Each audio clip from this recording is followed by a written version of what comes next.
Yo, let me do it for old time's sake, because it's been a while since I've done it. Yo, yo, yo, in a bottle of rum. What's up, people? It is your boy MM2K, and I'm in the wrong window because I got some new windows. There we go. Let's switch that up. There we go. What's up, people? I got to get rid of this too. It's been a minute. Glad to be here. Glad to see all the support as always. I see we really got to fix some things. Hold on, we got to fix that banner, man. That looks a little janky. It's a little bit over the. There we go. Can we fix that?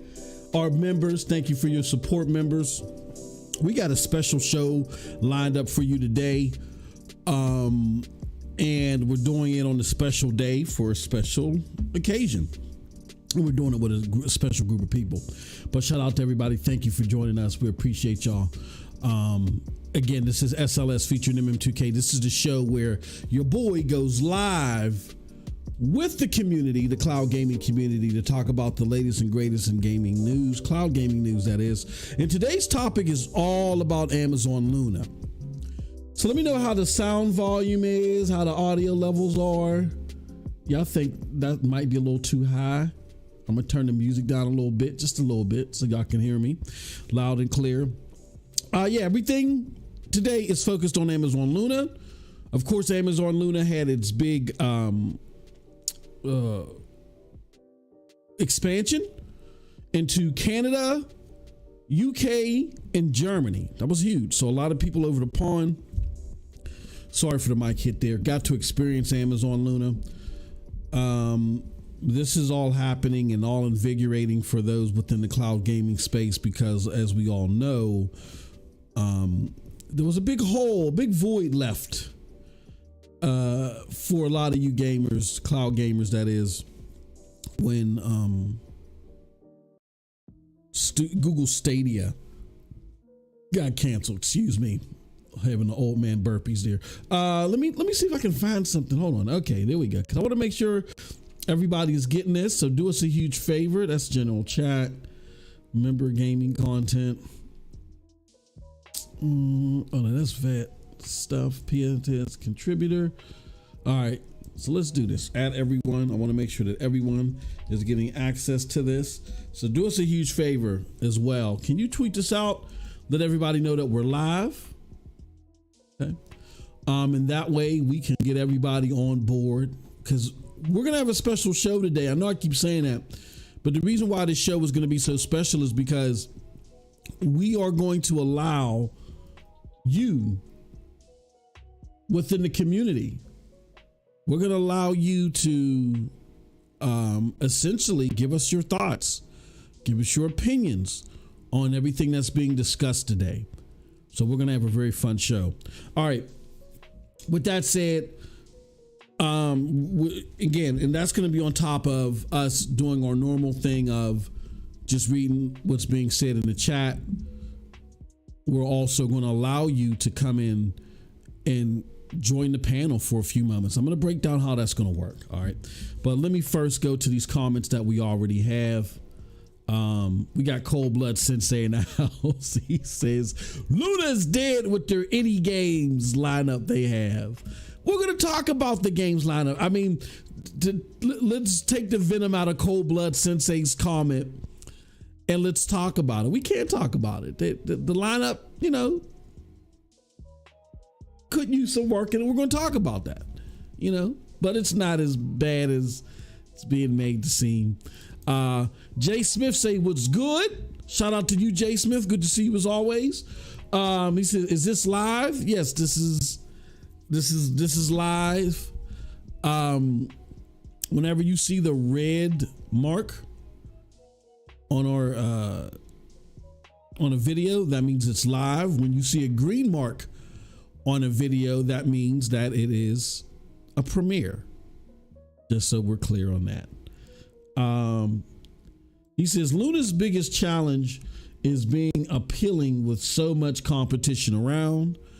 They have the weakest library currently. And he says, not to mention Netflix is gearing up to enter the cloud space. Okay, so that's what Jay Smith has to say.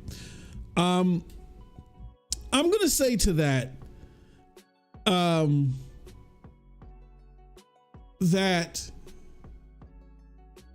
the purpose of or the biggest draw to cloud gaming right now is the ability to bring games in a consistent fashion to gamers who normally wouldn't be able or would have difficulty enjoying said games through normal means, through a handheld, through a console, through a PC. I will say that Amazon Luna's cloud service, as far as its catalog, you know, they may not get 5 stars for the catalog right now. However, they are of the most consistent. And I feel really, now for full disclosure, my favorite place to play right now is NVIDIA GeForce Now. That's my favorite place to play because of Ultimate. And again, but again, I don't want to take anything from Amazon Luna. I've always, even when Stadia was my favorite place to play, I always gave Luna their flowers because Luna was great at just being at a real consistent spot. They wanted to be out there. They wanted to be available. They were putting things out incrementally, yes, and slowly, yes. But when you did experience it, it was a good, solid experience. And all it takes is for Amazon to really like put some serious oomph in it. Like you can tell that Amazon hasn't really even put serious oomph in this thing as of yet. The biggest thing that they've done is the expansion. These are incremental things that are being done. Once they put the serious oomph in it, which all platforms are going to have to do, then we're going to really see if Amazon Luna can cut the mustard. My favorite place though to play is NVIDIA GeForce Now Ultimate. I love the fidelity. I love the output that I get. I love the performance, all that stuff. That being said, there are some things that Amazon Luna does that they're not doing, which makes them a fathomable option.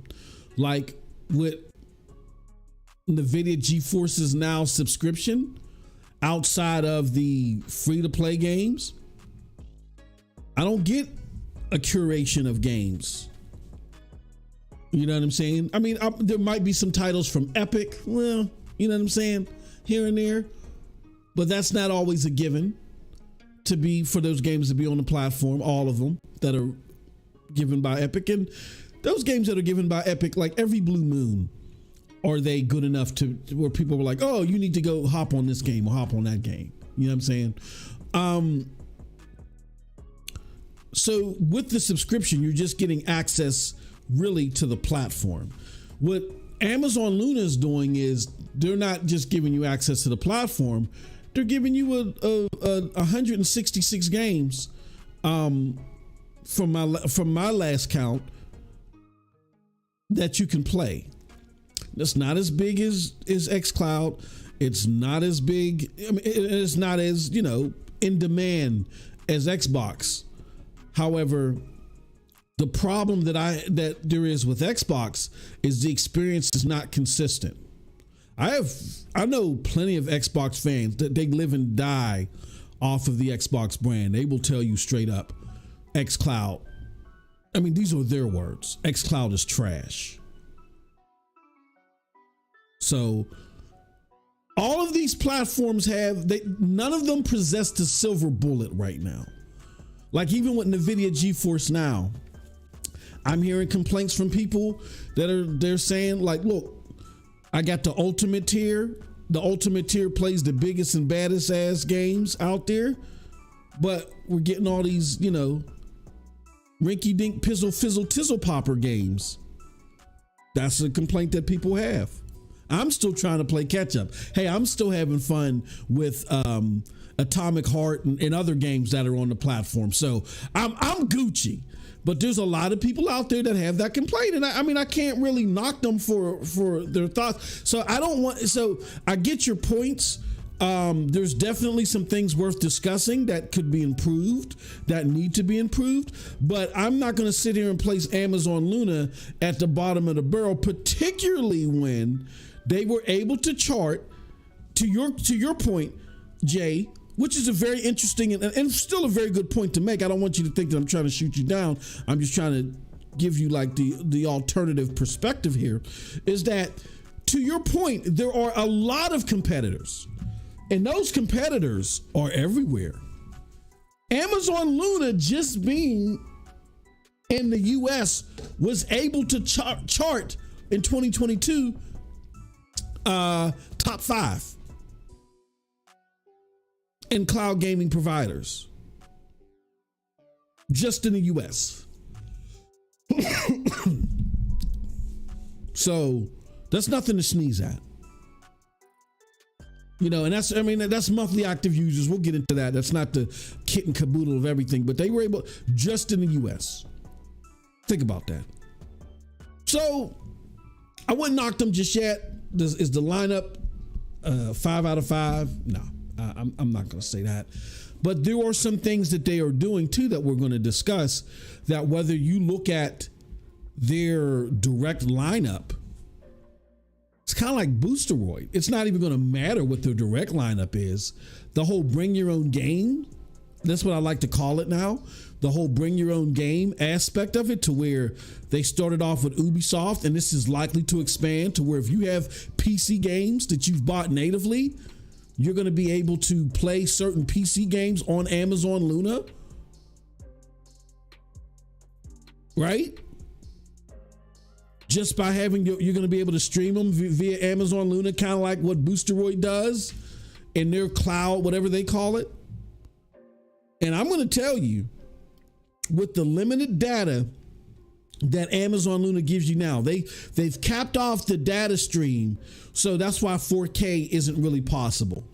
Well, no, I'm not going to say it isn't possible. That's why 4K isn't a standard option. It is possible, but you can get some like 4K 30 medium settings, medium graphics, if you play the Ubisoft games, and that's because of the low data passage. With that being said, when you set it, go pull up a Ubisoft game, put it in 4K, put it in like medium settings. Some settings might have to be low, so it ain't going to be, you know what I'm saying? But it's a smooth experience. It's not a sub 30 experience. It's a smooth experience. That's with the limited amount of data that really isn't enough for 4K gaming, that you could do that. So imagine when they rip off that barrier, right? xCloud ain't doing 4K. We just did I don't want to make this about xCloud. We just did an article. We just did a show not too long ago.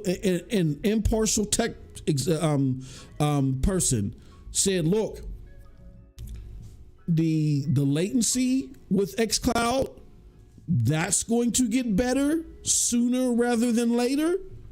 But the visual aspects of it and the consistency there is going to take a very long time. That's something we've been talking about here.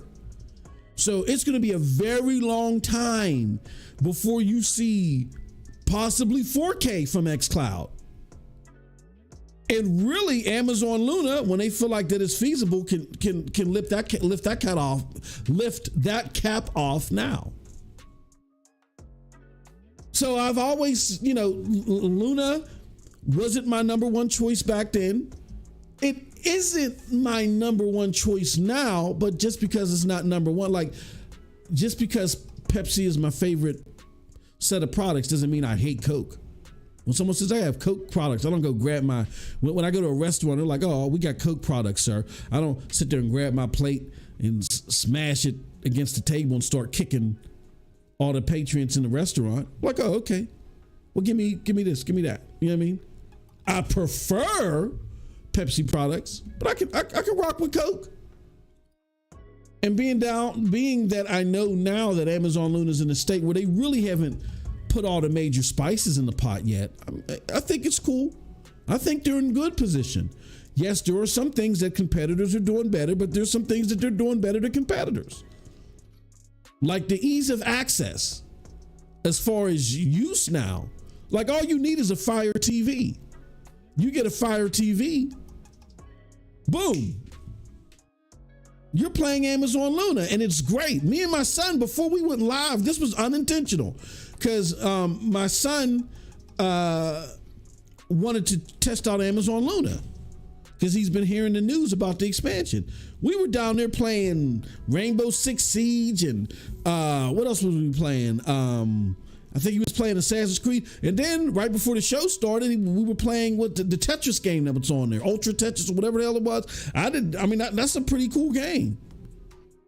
And it ran great. And he's like, Dad, this is awesome. We're playing it off of a Fire Stick dongle. Where's xCloud's dongle? You can play NVIDIA GeForce Now off a dongle, but there are some incompatibility issues here and there when you're playing it. If you're playing GeForce Now Ultimate, they'd rather you have the NVIDIA Shield. Like Stadia, Amazon Luna is playable wherever you can download the damn app. Right? Or you can access it online. So that's a major bonus in the realm of convenience. So again, I get it. There's things that they can do better. And we're definitely going to have that conversation. But there are things definitely that they're doing better than other people. And it's still early on. I don't want to disillusion anyone. This is kind of why you may have seen my face a little less here and there. Not because I've changed where I've gained all like that. You may have seen me out there talking about PlayStation 5 and Xbox matters. That's totally opposite of what cloud gamers need to be concerned of over here. We have a different set. We have a different grocery list over here. It's like if you're having a big party, you expect a whole bunch of people. The planner of the party says, here, look, there goes your grocery list, and here goes your grocery list. If the other person's grocery list got orange and bananas on it, and you got steak and taco shells, you're not sitting there saying while you're at the store, oh, hold on, the orange and bananas over there. No, you got to be laser focused on what you're doing over here, for the greater good of the party. So for the greater good of gaming, cloud gamers, those that are primarily focused on cloud gaming, you don't worry about that stuff. It's a totally different discussion. However, with that being said, I haven't changed how I game. The overwhelming majority of where I game is still in the cloud. But I want to say this. I'm not here to give anybody any false hopes that cloud gaming is going to revolutionize gaming from a mainstream level tomorrow. I've been saying this when Stadia's around. It's going to be years before the mainstream picks it up. Doesn't mean it's not capable. I don't sell false hope here. I want everybody to be aware, because it doesn't mean that we can't help push the trajectory forward and shorten that time span, because a lot of it is just recognition of what cloud gaming can do. A lot of people don't realize what it can do. They're just going off of what they hear from ignorant journos and stuff like that. But we know better. So there are things that we can do to try to help educate and help flourish this way of gaming. But I'm not going to disillusion anybody. It's not going to happen tomorrow. And it's not because the platform isn't capable. It's about psychology. You got to understand the psychology of the mainstream. The psychology of the mainstream isn't as open-minded as we are. The psychology of the mainstream is very fickle, very siloed, and for all intents and purposes, ignorant.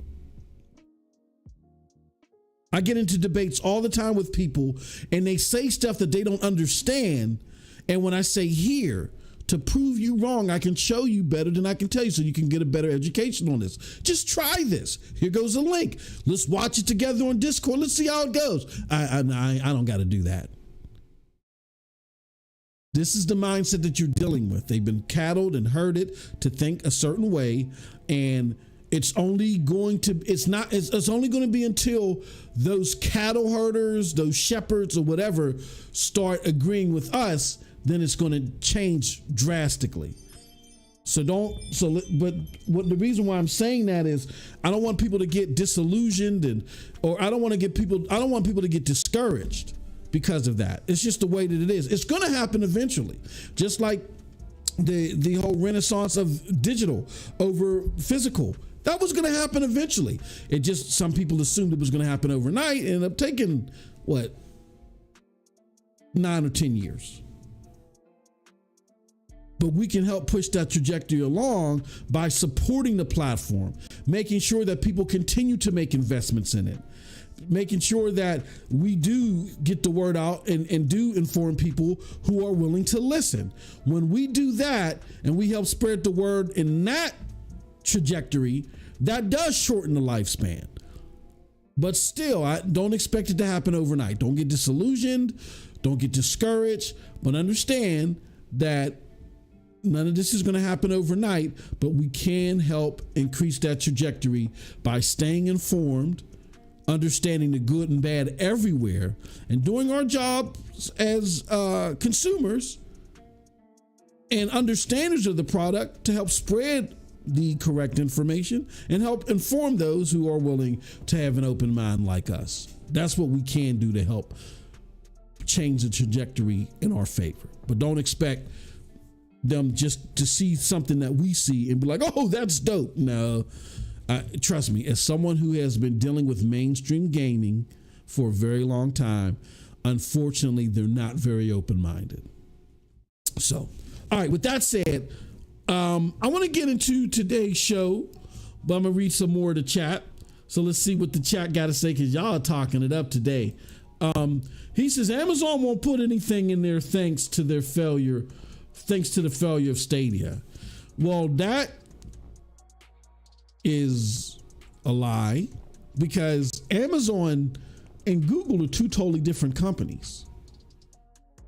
I didn't mean to say lie, cold blood. I'm sorry. That's not founded in precedent. Let me put it like that. I've been going off on my family over the weekend because of just some things that they've been saying. And I'm like, look, you ain't got your facts together. I'm a big stickler on facts. And they call me the general, because when you don't have your facts together, I sometimes will stop you where you're at and force you to look it up. I can't stand when my kids say things to me just as a, matter of fact that ain't true. So they've been getting on me all weekend. So they said, Dad, you got to stop that stuff. That's why we don't come and see you. You take this stuff too seriously. I'm like, okay, all right. So let me not say my brother Cold Blood Sensei is lying. Let me just say that what he said is not rooted in precedence. Okay. Amazon and Google are two totally different companies. Okay.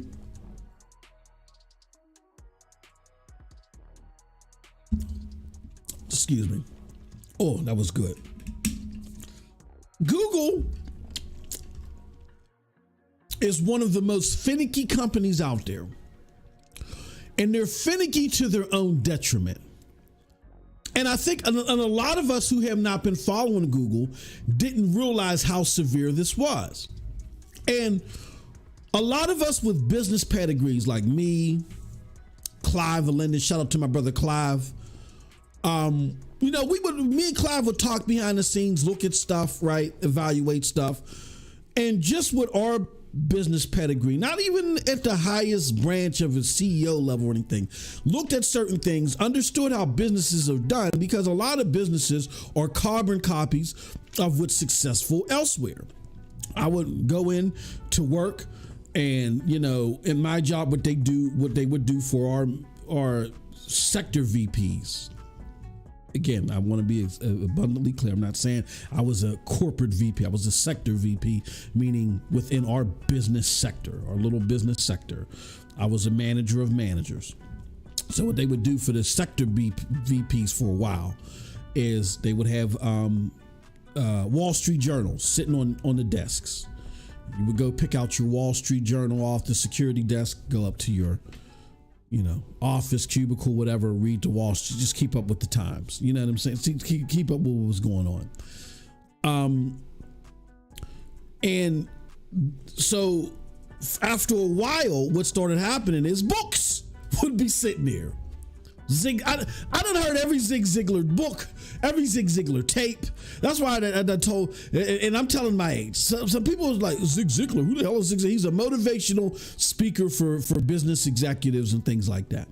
So there would be Zig Ziglar tapes sitting, books sitting on there. And what's that one book, the something of a leader or something like that? We would come in and then there started to be new books. Every time we would walk in past the security desk that we would have to take up, have a little name tags on it and stuff like that, right? So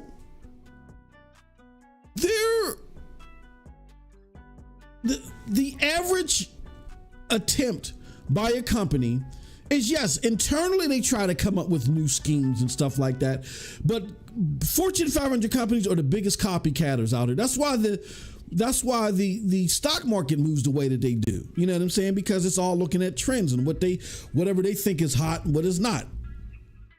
So whenever you have a CEO that did something innovative and did something different and it worked for them, not just the companies in their sector, but everybody's trying to do what they do. And then they capitalize because they realize, look, I was successful, and they may have not done anything special, but they're going to make it seem like they did something special. So they're going to write a book.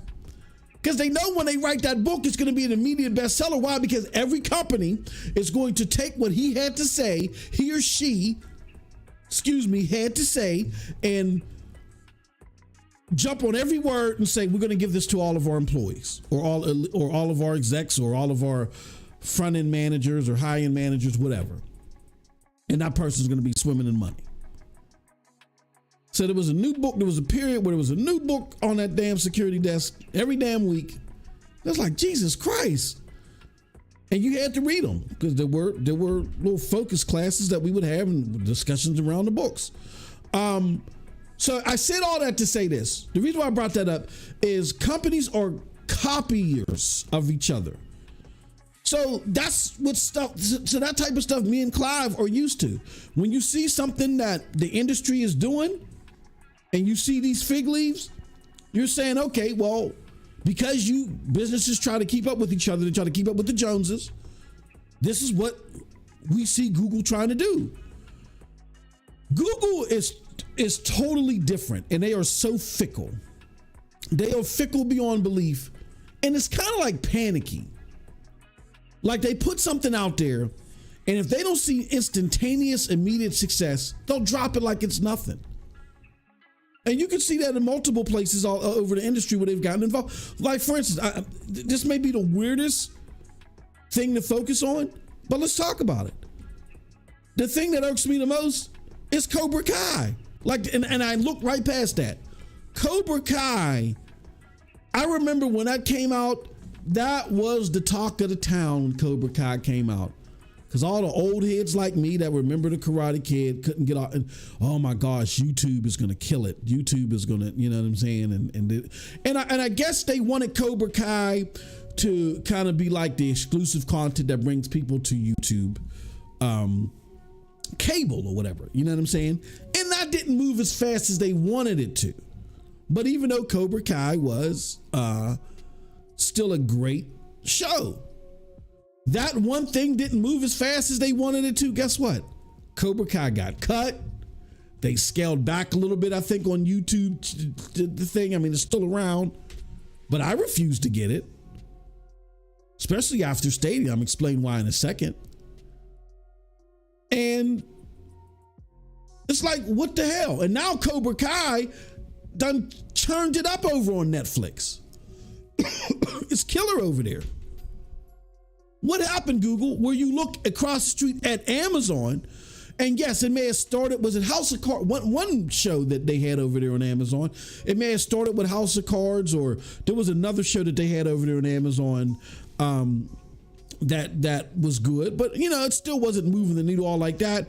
Next thing you know, they kept doing it, churning it up. They found success. They were striking gold. Now you got The Boys, you got all this stuff over there on Amazon, and now it's a viable way to watch content.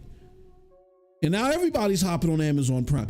Google, they have to strike gold quick and fast and in a hurry.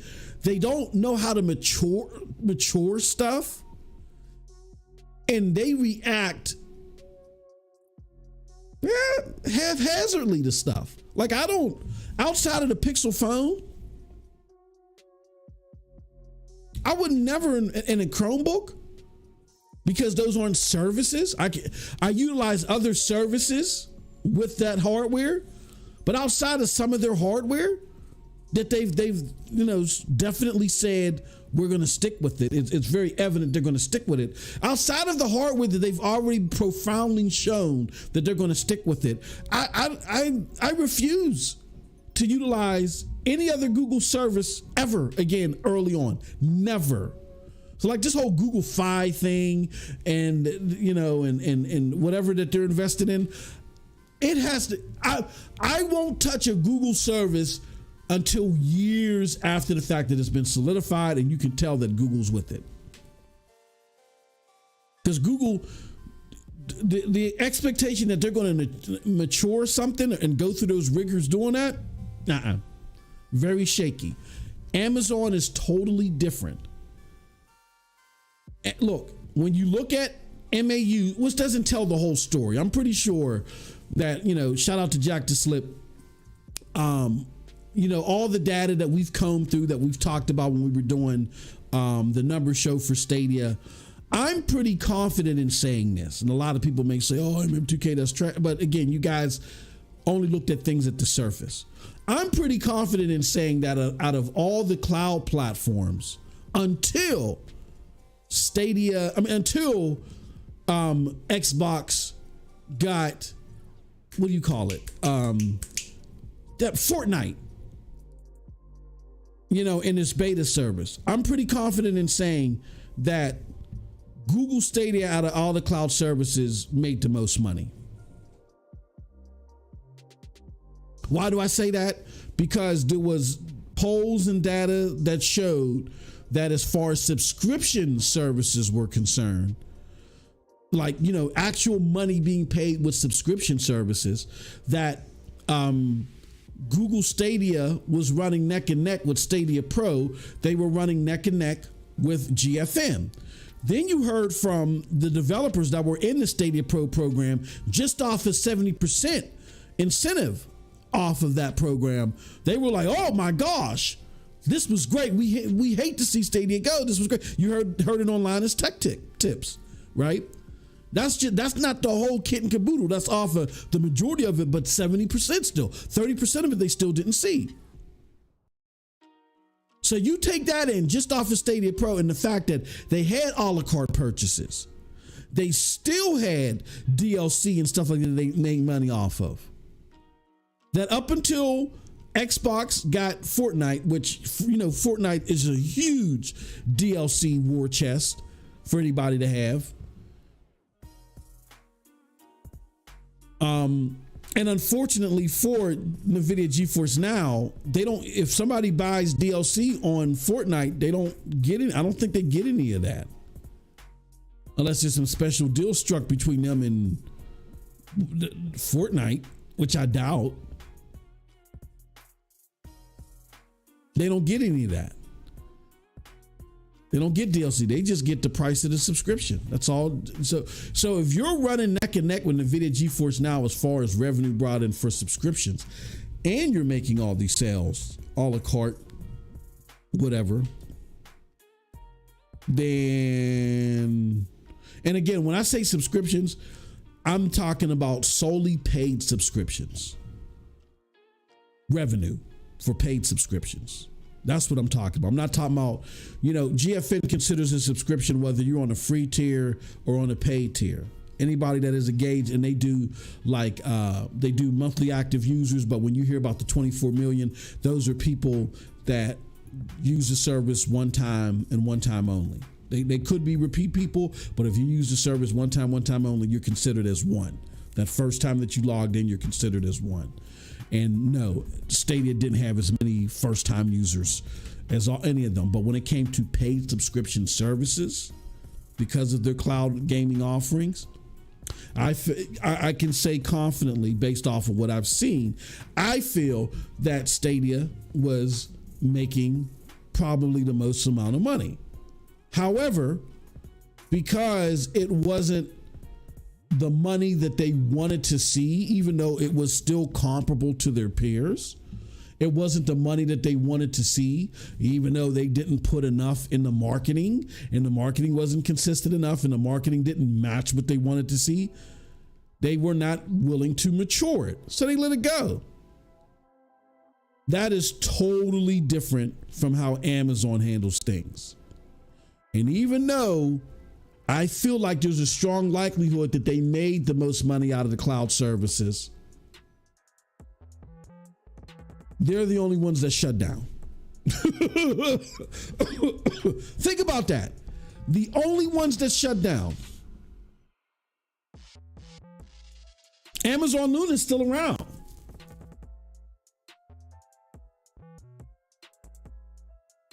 Now, even though as far as monthly active users, they were up there, that means that's one-time pings. What you got to understand is the way that Amazon Luna, NVIDIA GeForce Now, and Xbox are structured, which is smart of them, and it's nothing to take away from them.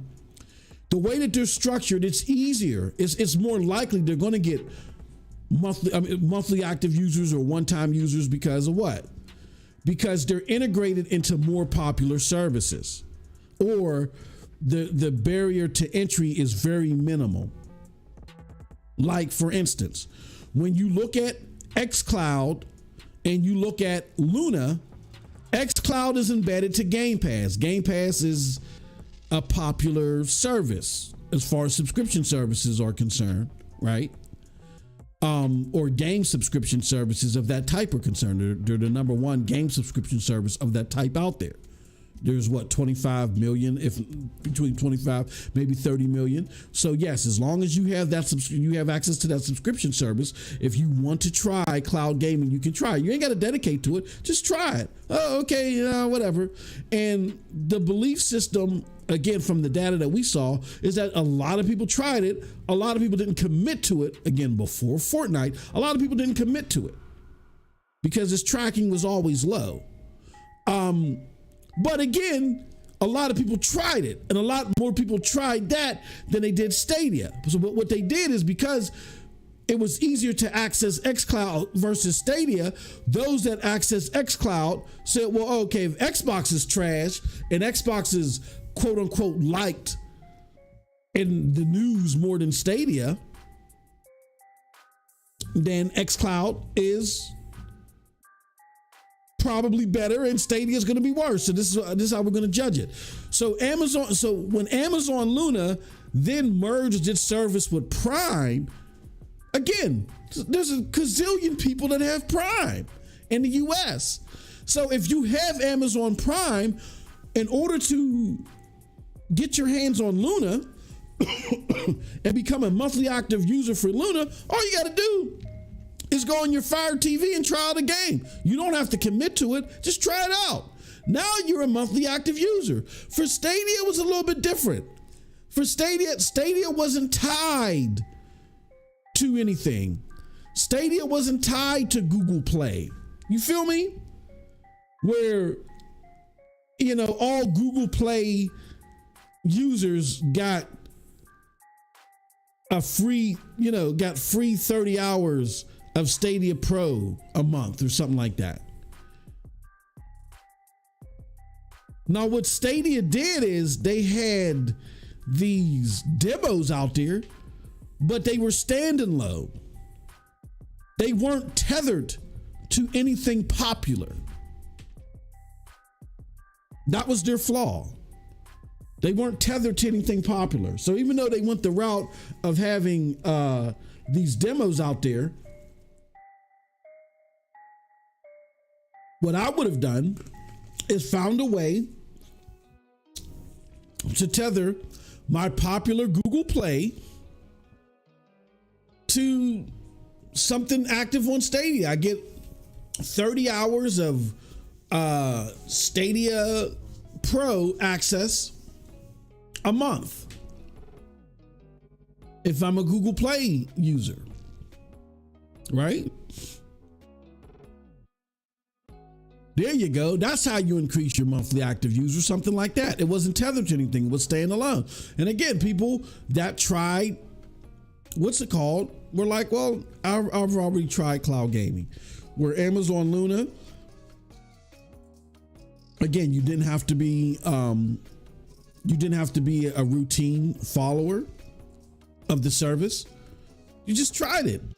And now that you tried it and you got experience with it, then now you're good. Right? So because of that, you can't compare Stadia and what they've done to Luna and the possibilities they have. Two totally different companies, two different approaches. One, yes. Are they, any of them the most popular? No.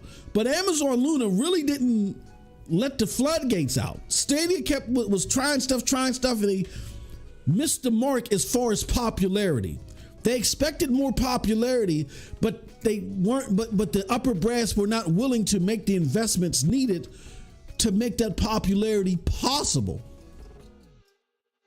If you were so worried about MAUs, then you needed to tether your game experience to something more popular. Like I remember having a discussion, it was a great discussion with Purple Haze, where I said to her, I think we were on Cloudy Thoughts. Shout out to the homie Lo-Fi Monk. And I think on Cloudy Thoughts, I said, well, these are great demos. I love them. I just don't think that they're being rolled out right. Like these demos should pop up on YouTube or something. Like I kind of get the fear of using YouTube because now you'll hear this unfair advantage thing or whatever, and fine, whatever. But think of something like there should be YouTube shorts of Stadia videos or something to promote these, because these need to be tethered to something popular and already in the community. They didn't do it. So the platform Stadia was great. Don't get me wrong. It worked. It was great. And really they were about to do some things that was going to change the trajectory. The problem was that the support mechanism outside of Stadia, the Google, ABC, Alphabet company, brass, just weren't willing to do what needed to be done as these other companies would. And the proof is in the pudding. Who's still around? Who's still around? So I don't think it's fair to compare Amazon Luna to anything Amazon related to Google. Amazon will take a loss for years to come to get embedded in the market. Google's not like that. Google will, oh my gosh, it's been 35 days and this isn't at 2.5 times our ROI. Oh my God, let's get out. Let's pull out, retreat. That's Google. Amazon sitting there in their B-boy stance on the front line, like we're not moving. You know what I'm saying? You chucking grenades, all types of, we're not moving. This is the line that we holding. We're here now. We're not going nowhere. Boom, boom, boom, boom, boom, boom, all around them. Two totally different companies. That's why I've always said on this channel, if you've paid attention to my content, that I've always said, even though Stadia was my favorite, I was always betting on Amazon Luna to be the top cloud service. And I thought too was going to be Stadia. And I attributed it to two things.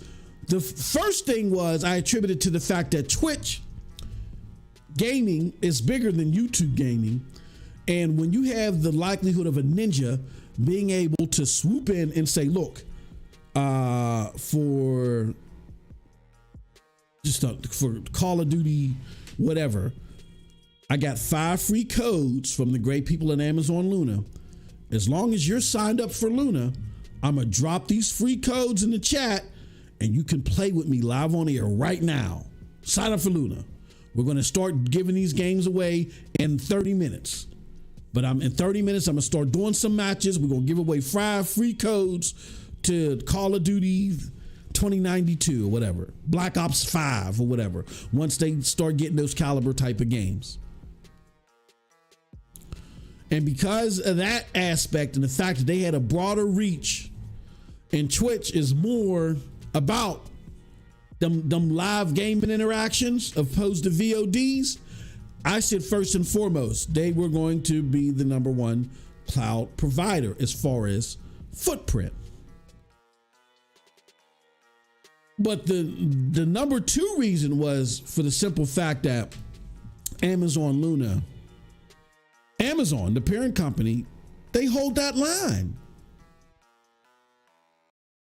Look, just think about it, y'all. And this is why, even though people were concerned about Amazon Luna going away because they were shaving away their games, I said they're trimming the fat because they're trying to hold out and weigh out this $1 trillion tech bubble. They're trying to wait it out. But I didn't know that they were about to do an expansion. Amazon, look. Again, I'm going to shut up, and I see shout out to Rock in the chat. Shout out to you, brother. I'm going to get to your comments as well, because I know the people want to hear what you got to say. Let me say this, and then I'm gonna just drop this. I didn't plan on this is an open mic. I didn't plan on focusing this much on this aspect, and then we are going to open up the Discord. I'm gonna talk about that. Y'all can actually happen on the panel, and we could duke it out or talk about, just have some tea and some biscuits and whatever, however you want to handle it. We can talk about it. However, I want to make this abundantly clear that you're dealing with 2 different companies. One that toes the line, don't move, and another one, oh my goodness, our ROI, it's 15 minutes out and we're only at 80% of our ROI. Shut down shop, shut it down. 2 totally different companies. Amazon is about to let go, another 9,000 employees? This rumor, they're about to let go another 9,000 employees. I want y'all to think about this. If that is true, they still expanded to 3 countries. They still are working on their bring your own game service, right? And they're rumored to still be getting Fortnite. And you know that's going to cost them. They are in the midst of them getting rid of another 9,000 employees. They could be still doing the expansion, still moving forward to 3 countries, still doing the bring your own game service, and there could possibly be adding Fortnite to the mix. Compare that to Google, who, yes, they let go a whole bunch of employees, but they're not letting go anymore, as we can see. All they were expanding were to 1 or 2 countries, and they were going to do their bring your own game service, and they bowed out. Both CEOs talked about, this tech bubble is serious.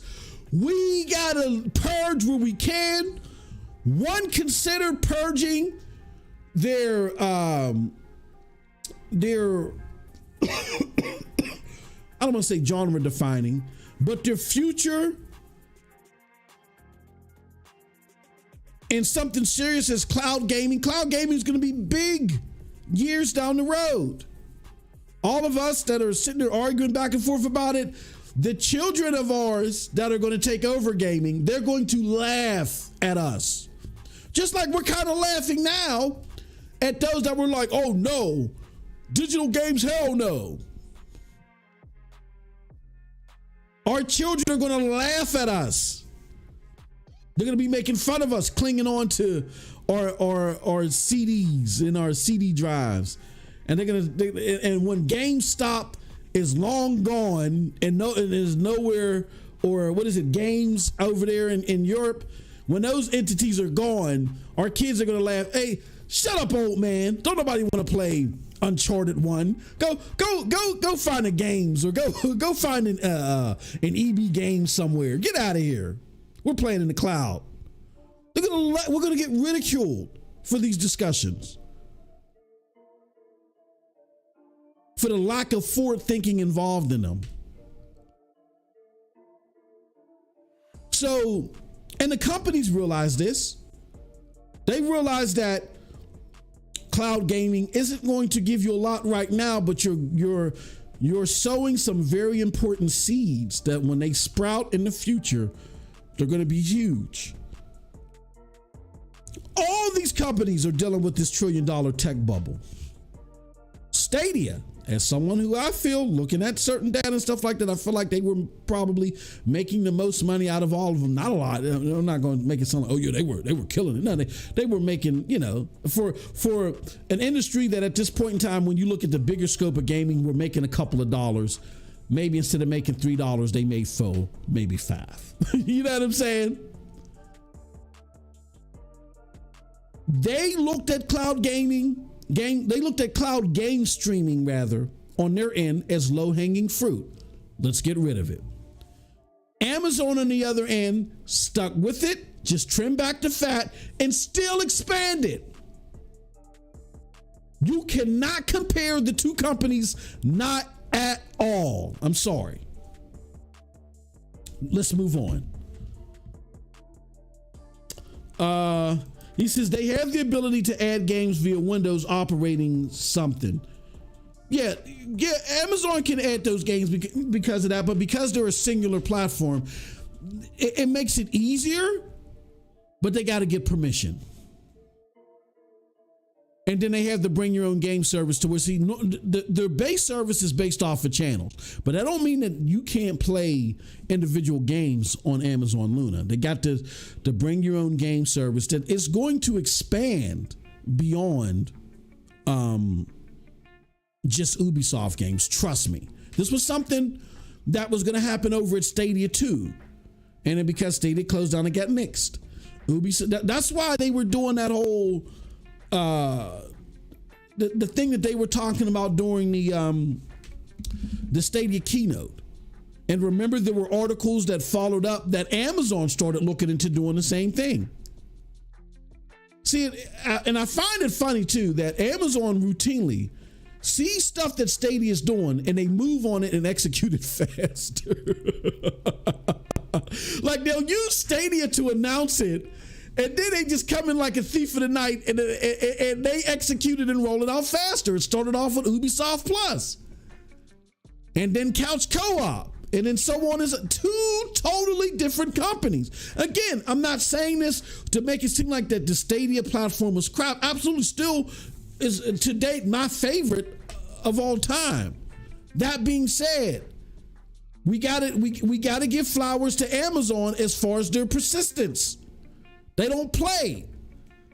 So this bring your own game thing was going to come out, even though it was something that, by all intents and purposes, it looks like it's something that Stadia had founded first. Well, I don't want to say founded first because other people were doing it, but it's something they were going to convert to first before Amazon. Amazon caught one of it, got their techs on it, and they were going to roll it out before Stadia. Two totally different companies. But yeah, to your point, Jay, they have the ability to add games as long as they get that permission. He says if Amazon Luna don't get caught, it's over anyway. That's a very interesting point, and I'm going to say that I cannot agree, but I can't disagree with you, and we're going to talk about that. Very great point, Cold Blood. I'm glad you brought it up. I can't agree, but I can't disagree with you. It's a little bit more nuanced, but you're not, like, I will say this, you're not entirely wrong there. Very interesting point. I am hopeful that Luna Team continues to add games a lot more frequent way on the service. Yeah, the likelihood is that they're going to add games either into their subscription service or the bring your own game service. And that's going to be important. I'm going to talk about that in a little bit. He says, having to rely on Ubisoft for content is a joke. Well, let me say this. And you know, Cold Blood, I started a channel called Ubimos. And I did it for a reason.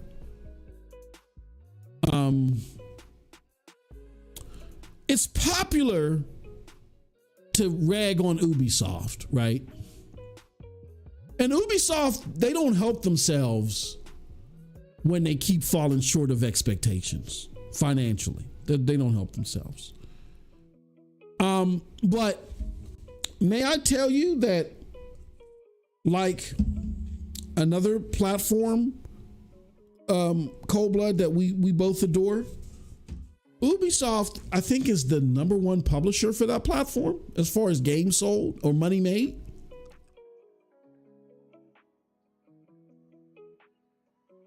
Yeah. I think they're number one, or they might be two. It's not Square Enix. It's not some of these other publishers that are so synonymous with PlayStation. It's Ubisoft. I don't think you could have a better supporter of the cloud because of the longevity of the games that they offer and their overall popularity in gaming.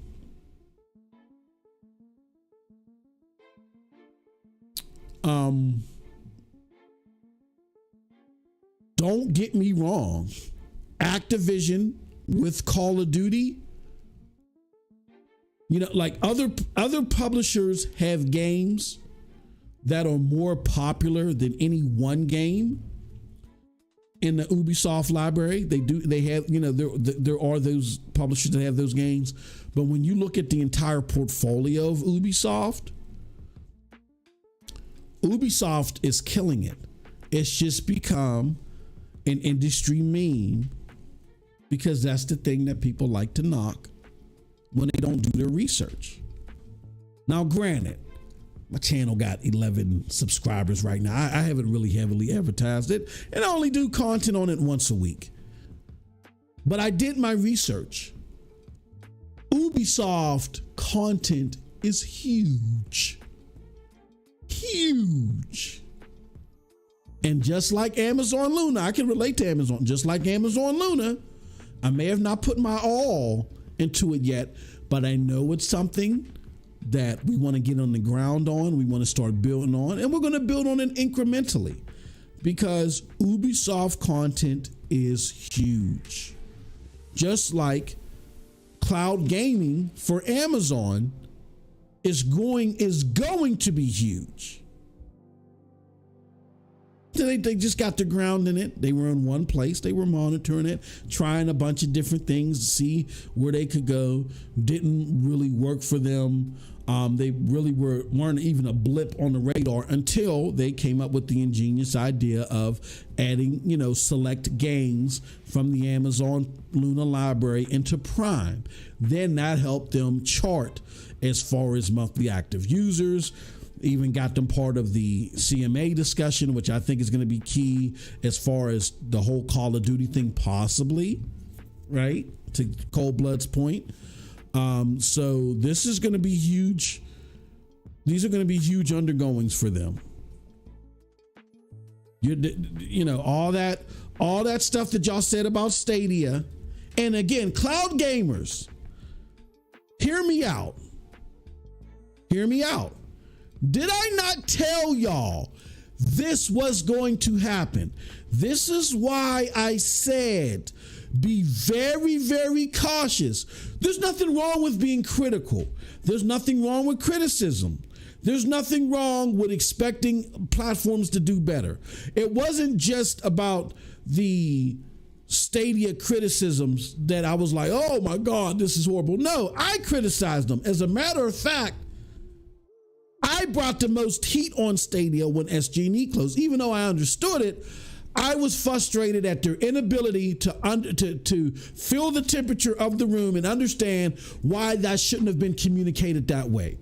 And they finally somewhat got it together, but that was after a few weeks of somewhat irreparable damage. So my thing is that with the Stadia criticism is that it was over the top. They were cursing them out. You're hurting cloud game. You're doing it. Was just so overly dramatic. It was looking outside of the realm of possibility with cloud gaming. It was like, look, if Stadia, if y'all would just invest in this like how Xbox invest in and Microsoft invest in Xbox, you guys would be number one. No. The psychology wasn't there. So it was so over the top that what it did is without people having to try it. I told y'all a lot of y'all rhetoric was being used on the internet. Rich Review. I'm in DMs with some of the biggest content creators out there, and they're showing me you guys' clips and saying, I'm going to use this for my video. Not the actual clips because they don't want to promote your channel, but they're going to use the rhetoric. A lot of you don't even realize that was happening. They were playing these clips for me in the DMs. You know, this guy, I see you podcast with him. Even he or she said this. The reason why I said it was important to keep fathomable guardrails on the criticism and not go out of bounds was they were using that to discredit cloud gaming. Now look at it. What happened? Basically what happened was Stadia, they were finicky, but again, because the scarlet letter was etched in them so deep, they said, well, we'll never turn this around.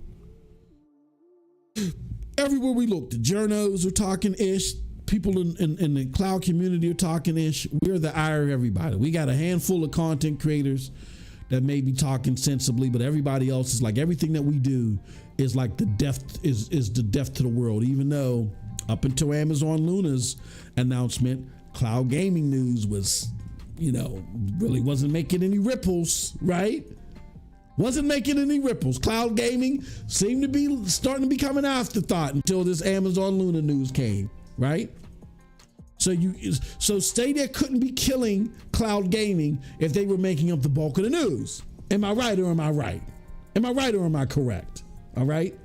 But because the rhetoric was so over the top, it was like, what is that guy from Ars Technica? Ron Armedia said.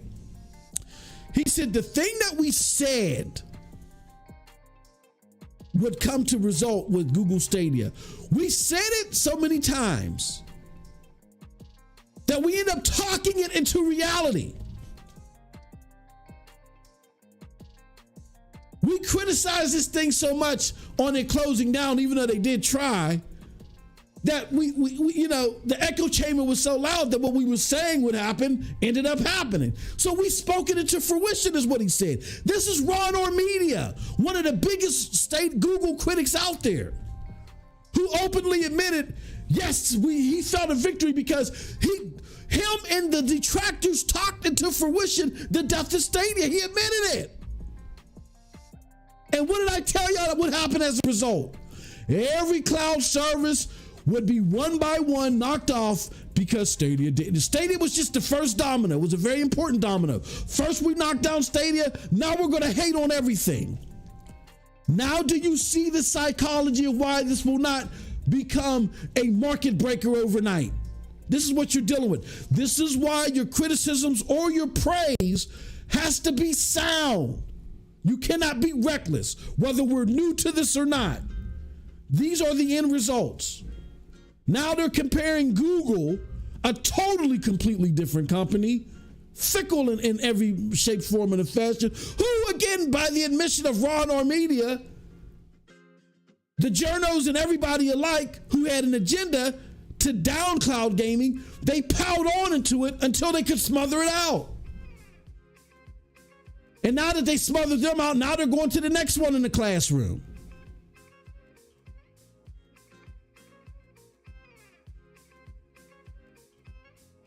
But we told y'all this. We told y'all all this here on this platform. So all I can do is just sit back, wait for it to happen, come talk to y'all again after it's a matter of fact. I brought that all up because Stadia is not coming back. This is really, we talking about Amazon Luna. I said all that to say this. Do not have unreasonable expectations for this platform. A dog cannot fly. A cat cannot leap 30,000 leagues under the sea. A dolphin cannot go walking and climbing buildings and scaling trees. Understand what this platform is. It's working incrementally. There are things that they can do better. Yes, we're going to talk about them, but do not expect this granular act of implementation that's going to put it on the same level as Xbox and PlayStation overnight. That is way out of bounds. And if you talk in those fundamentals, you're just you're just helping and aiding and abetting in Stadia death date number 2. Even though Amazon got a lot more fight back, you're aiding and abetting those who have an agenda to see cloud gaming die. Do not make the same mistake twice. But anywho, back to the original comment about Ubisoft. Ubisoft being one of the biggest publishers out there that have games with longevity, that have games that a lot of people can't enjoy because these are high-end, highly graphical games and stuff like that. You know, you got to get a high-end console or a high-end computer to really enjoy. They don't make a lot of AA content. They're a AAA developer. Whether you think the AAA content is the greatest or not doesn't matter. Who cares? They have a lot of AAA content. For them, there's really nobody better besides them, maybe EA and Take-Two, to fully support cloud gaming the way that they do. Again, EA and Ubisoft are the top 2 publishers on PlayStation via reports. So yes, if you can get a head start, or not a head start, but if you can leapfrog from Ubisoft first supporting you, and that then gives the niche crowd access to AAA games, and then you can start to see success there, then maybe then others will follow. So I totally disagree with that. I think Ubisoft it's cool for the industry to knock Ubisoft. It's cool for them to do that, despite that, even though, and again, Ubisoft don't help themselves by missing their own projections, and there are definitely things that they can do better. Ubisoft is one of the biggest publishers out there in gaming, period. So, all right. Happy Sunday says, I'm loving the progression of cloud in all of its flavors. Yes, I'm loving to see, in particular with this subject matter with Amazon, them doing the expansion, Rock. I think the expansion was much needed, but it's part of a I'm going to say a trifecta of things that we want to continue to see from them, and we'll get into that. But yeah, I'm absolutely. I'm happy to see it. Software drives experiences. I look forward to Luna and Amazon games making something to pull me into the cloud gaming platform. Great point, Rudigs. I'm going to talk about this. Amazon, with that bring your own games, I think they got an answer, but we need to see it. Okay, maybe you can't, like for instance, maybe you can't get Dead Island feasibly in your subscription service because in order to do it, it would cost too much.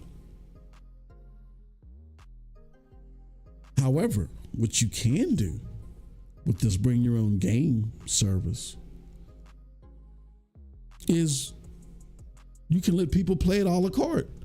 They go buy it off of Steam or wherever. And then because they have Amazon Luna, and that's one of the bring your own games, that the first outside of Ubisoft bring your own game that you allow. Now I can play Dead Island 2 via Amazon Luna. So Amazon Luna is working fast. They roll things out faster. Like when they're working on something and Stadia was working on something, there's clear evidence that they move on it faster. Hopefully because Stadia is dead, they don't feel like, oh, okay, well, we ain't got to get things out as fast. Hopefully they still have that sense of urgency of getting things out fast. They are working on the bring your own game service. It is supposed to expand beyond Ubisoft. Hopefully it continues to do so. And like I said, we could see games, Dead Island 2, whatever else is coming in the future. Cyberpunk, I'd love to see Cyberpunk again. That'd be great for Stadia players, especially because the Phantoms of Liberty expansion is coming. That would be fantastic if Amazon gamers can play Cyberpunk on Amazon Luna. Wouldn't that be awesome, y'all? Y'all want that? Let's speak up. Let's speak up. That's the stuff we need to be vocal about. If you want to see, you know what I mean?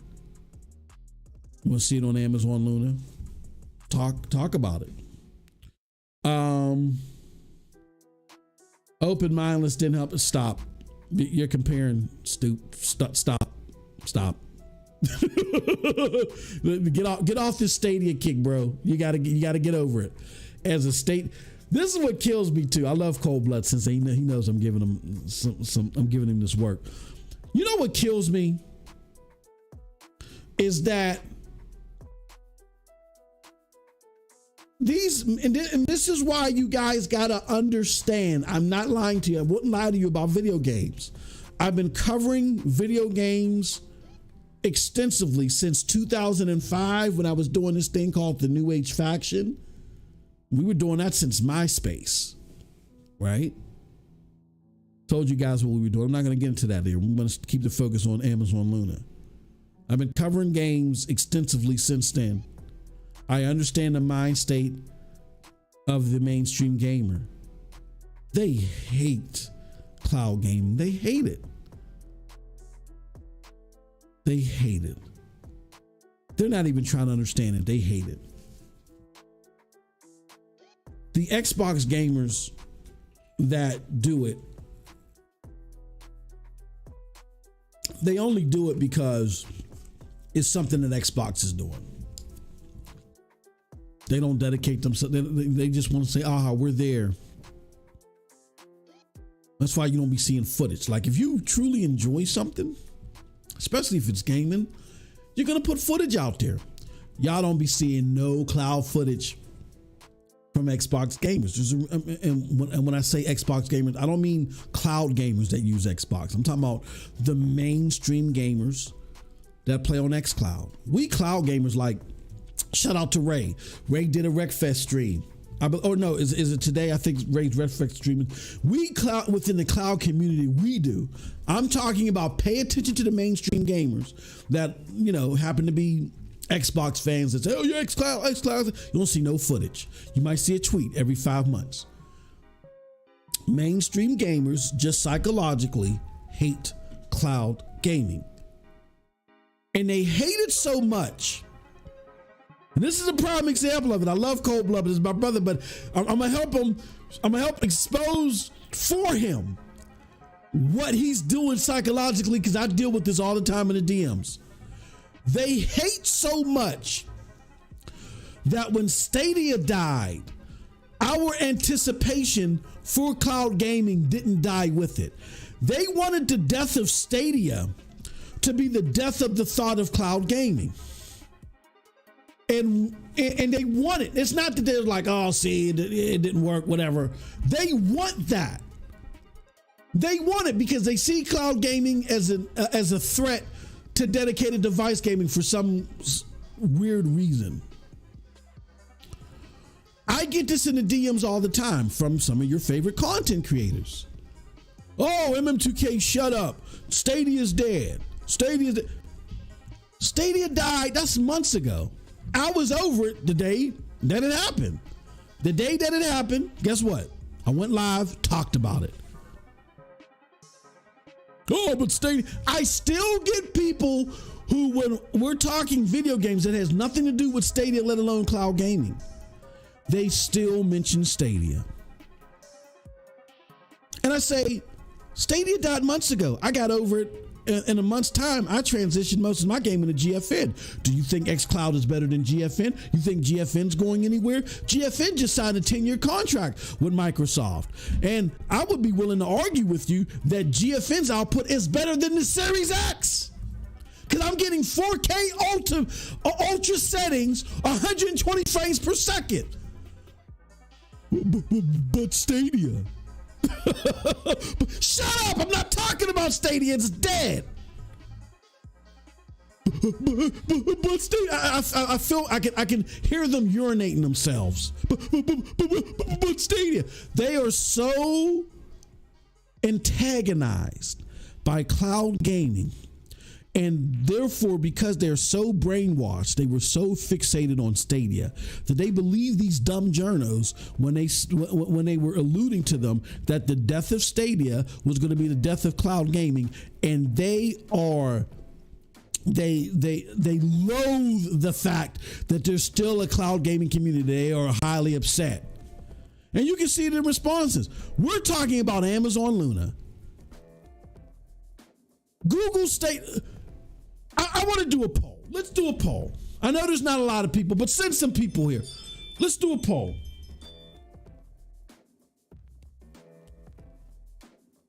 Let's see here. Where's the poll at? Let's do a poll. Start a poll.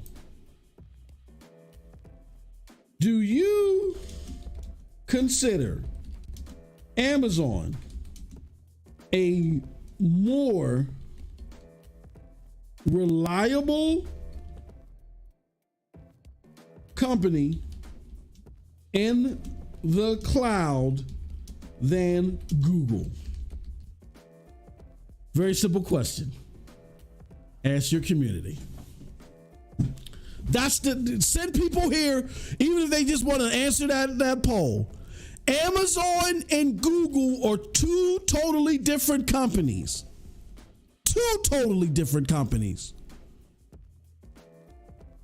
Google is last in the cloud area. Google killed Stadia when everybody else stuck around. You can't compare the two.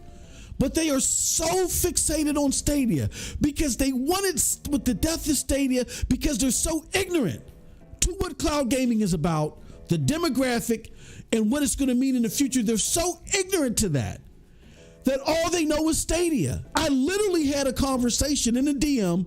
Look, I get it. Stadia died. I got over it the day that it died. And again, I'm sorry if I offend some of you that are listening now when I say that. I got over it when it died because it was very air apparent to me, and I said it live on air. They said F you, so I'm kind of like, and not to the people at Stadia, not the Dolph Zimmerigs and all those people. Those were the people in Stadia, the Korean Yaps. I'm talking about the upper brass that were expecting ABC, but meanwhile they were putting in XYZ. I'm talking about them. They said F you, so I ain't worried about them. It was very clear, especially with the stuff that I knew that was coming down the pike, that it was just serious mismanagement because everybody else is staying around. So I got over Stadia that moment. Like, damn, it's a damn shame. But I'm not going to put more effort and energy into a company that really didn't put the parent company who controls everything, that really didn't put the effort and energy into me as a consumer. I'm a consumer first. I wasn't getting paid. You know what I'm saying? Stadia wasn't sending me a check, right? Wasn't my job to defend Stadia no matter what. As long as they were providing what I felt like needed to be provided to the demographic that I supported, I'm going to applaud them for the things that they do right. I'm going to jump on their case for the things that they do wrong. And then we're going to discuss the things in between. When it became apparent that, all right, the parent company just didn't have the wherewithal, we moved on. A lot of us were sick, but a lot of us still moved on. Some people did quit gaming. They said, well, I wasn't gaming before Stadia. Stadia was it for me, and they stopped gaming. I remember there were people that won. Oh, shoot, that reminds me, Purple Haze. Oh, Purple Haze. I'm a horrible gift. She won our raffle, and I still haven't given her code. Just remember, God, Purple White, you remind me I'm horrible. Anywho, yeah, we've had people that won our raffles that said, I'm not gaming anymore. So, just here, give it to this person.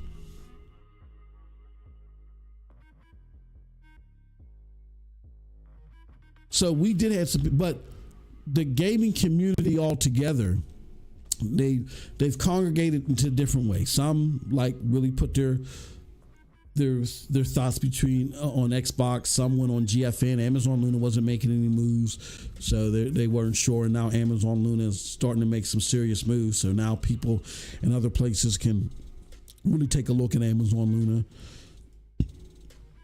and get some hope back. And it's a collective.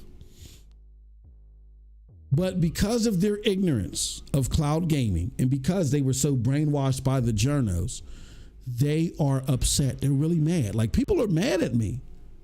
They're like, Moss, you're getting back into the grind of, because I did this before I got into the whole cloud space. You're getting back into the grind about what the AAA hardcore productivity out of Xbox versus PlayStation, how they both need to be working at it, and how you may personally feel about whoop-de-whoop, right? Why are you still talking cloud gaming? They're legit mad. I'm going to say because that's where I spend most of my time, 90% in the cloud. But why? Have you tried GFN? No, but Stadia. Shut up. I said, did you try GFN? But say, shut your behind up. Did you try they go into the syntax era. So mind you, we didn't in totality do proper the first time. Now it seems like Amazon Luna maybe filling in the gaps a lot of ways, not all the ways, a lot of ways in regards to capturing the demographic that Stadia had held.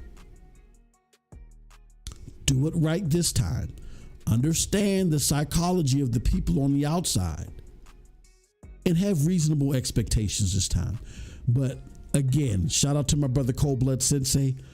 He is a prime example of what they think about cloud gaming. They're still talking about Stadia. Stadia's dead. They're gone. And you know what? We miss it, but a lot of us have moved on. And to be frank, being that that's what they decided to do, a lot of us don't care anymore. I like talking about it because I'm big on history and why things happen. I still talk about it on live. Y'all, in a lot of this conversation, I still bring up on live. But I'm not sitting there holding my Stadia controller weeping. Oh my God. It's sitting on my shelf. I put it back in the box. I haven't even converted it to Bluetooth yet. And it's a fond memory of mine, but we move on. Look, I've been gaming for 35 plus years. I don't know if y'all ever saw the the movie Paid in Full, where the rapper Cameron, he played a character. He's in there, and one of the guys, it's about some street dudes, and one of the street dudes got shot, and he's rattled because he got shot up. And Cameron just callously just sits in the chair while he's eating some chips and saying, hey, look, man, you need to take the bandages off. We got to get back out in the street. People get shot every day, B. Is what he said to him, like it was nothing. The guy almost lost his life. And he said, people get shot every day, B. Come on, let's go back out in the streets. And I hate to tell you, that same callous type of mentality, even though getting shot up is more severe, but when it comes to something lesser like consoles dying, I've been around for 35 years. I've seen plenty of consoles, platforms that I loved, die. Platforms die all the time, B. You know what I'm saying? Like the expectations, the hopes, and the dreams of cloud gaming. Cloud gaming CGI is still high. It's still higher, mind you, than VR. You can't be a proponent for VR and say VR got a future, but speak low of cloud gaming when cloud gaming's rate of growth is higher than VR's at the moment. It's not more people playing cloud gaming right now than VR, but it will soon, if things continue on this trajectory, it will soon eclipse it because VR's been out longer. That's the only reason why. But if VR and cloud gaming would have started at the same time, cloud gaming would be well ahead of VR. All right? But understand, mainstream gamer, just because Stadia died, it didn't mean the end of cloud gaming. People moved on. Some moved away, but most of us moved on. It's time for you to move on. We don't care about Stadia. Google was an anomaly. Everybody else is still around. Secondly, cloud gamer. This is why I've said what I've said in the past. Get over this belief that overnight cloud gaming is going to become the utopia of gaming. This is the mentality that you're dealing with. I've told it to you before. You didn't listen. Hopefully you'll listen now. I told y'all that as soon as Stadia got the nail in the coffin, they would move on to the next one.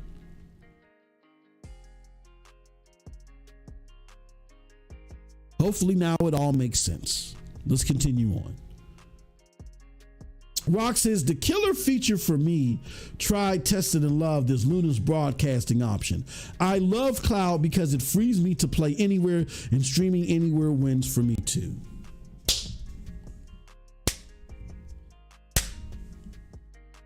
That is the quotable of the day. Can anybody beat Rock? Let me tell you, as somebody who has a PlayStation 5, I have a 3070 card. I got a spec'd out rig. It's not the best rig, but I got some high end stuff in it, and I got many ways to game if I want to.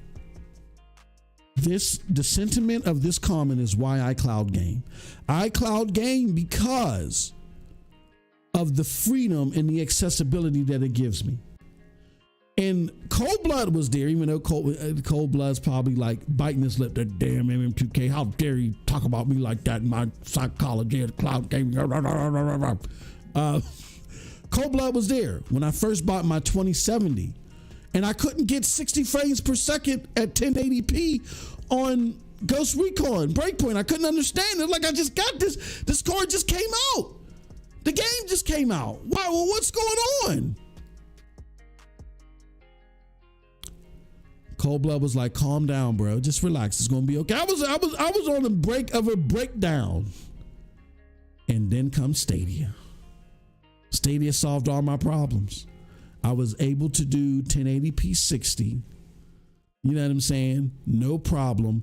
freed up resources on my computer because I'm doing it over the cloud. And I said, this is magical. This is important because there's a lot of people out there that want to create content, but just don't have the hardware to do it. And they would be great at it. They just don't have the hardware. Shout out to my brother, Lo-Fi Monk. I don't think he'll mind me. For a while, Lo-Fi, I'm not going to say exactly what he had, but for a while, Lo-Fi had the lowest of the lowest entities as far as hardware was concerned. Now he got him a kick-ass computer, and you know what I'm saying? But he had the lowest of the lows. Lo-Fi Monk is as far as I'm concerned, one of the pillars behind the cloud gaming community movement right now. Doing things behind the scenes and, CGTV, shout out to CGTV. If Lo-Fi wouldn't have been able to cloud game, that would have never happened. This comment is at the essence of why cloud gaming is important at this stage of the game. So what we need to do is understand the psychology of the people on the outside. They're not going to welcome it with open arms, but we just need to find more gamers that fit this scenario and expand that way. We're not going to expand upwards. We're going to expand, horizontally.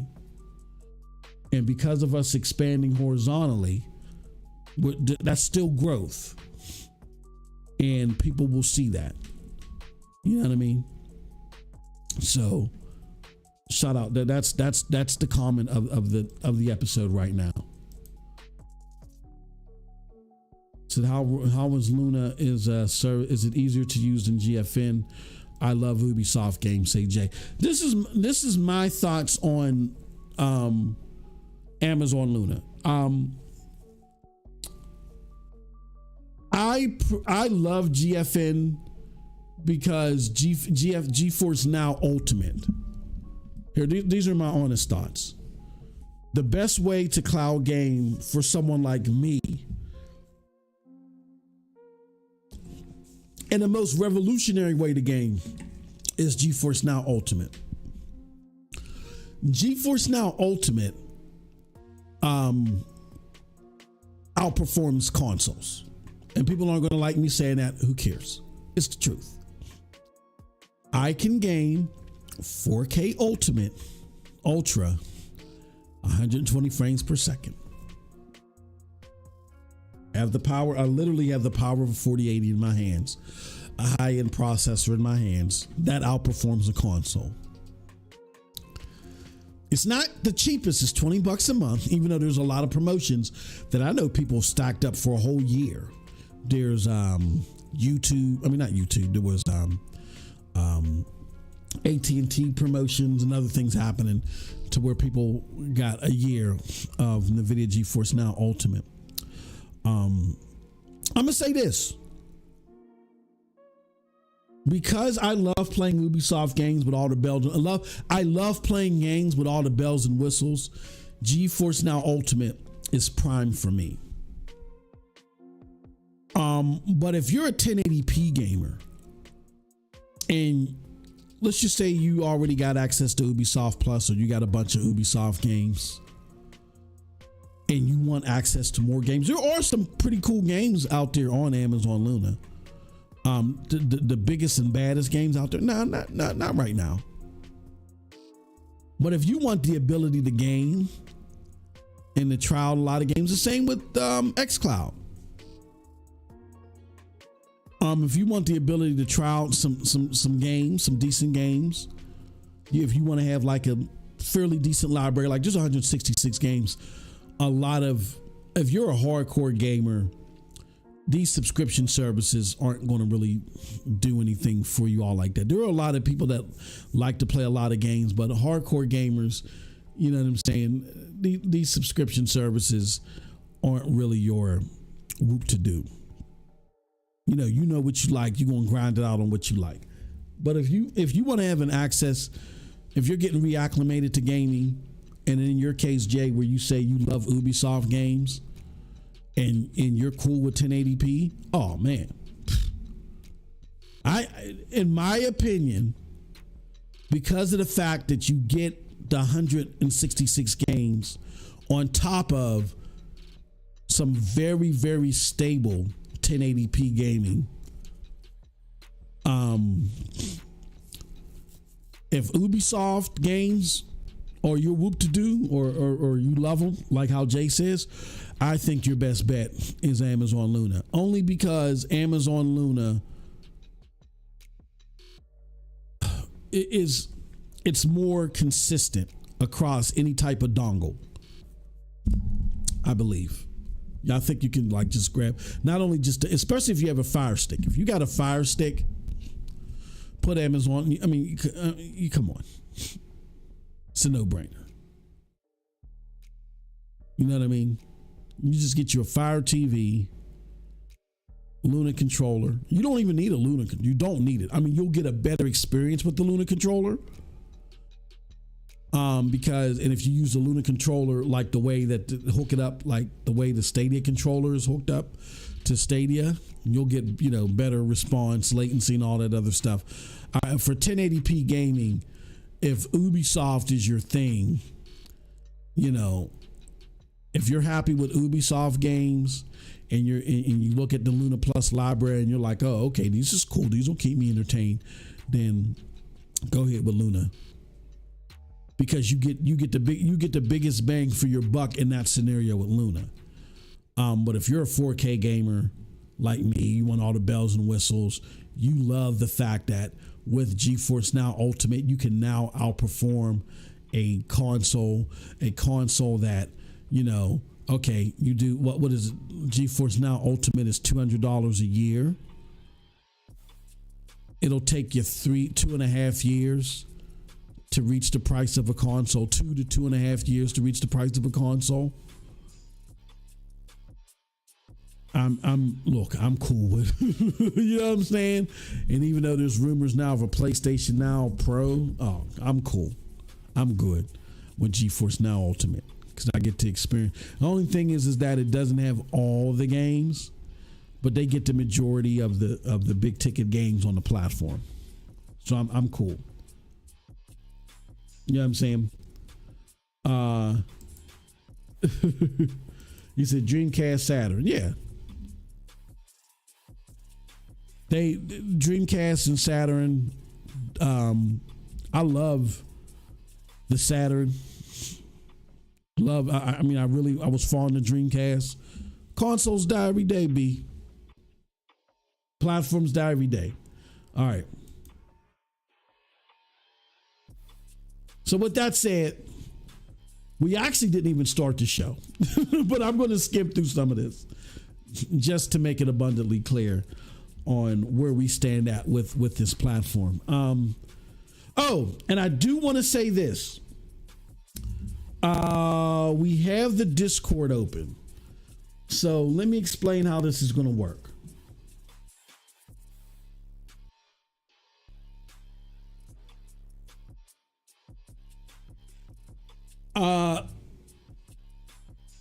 How this is going to work is, let me put it up on the screen. No, that's the wrong one. So how this is going to work is, hold on, let me move this.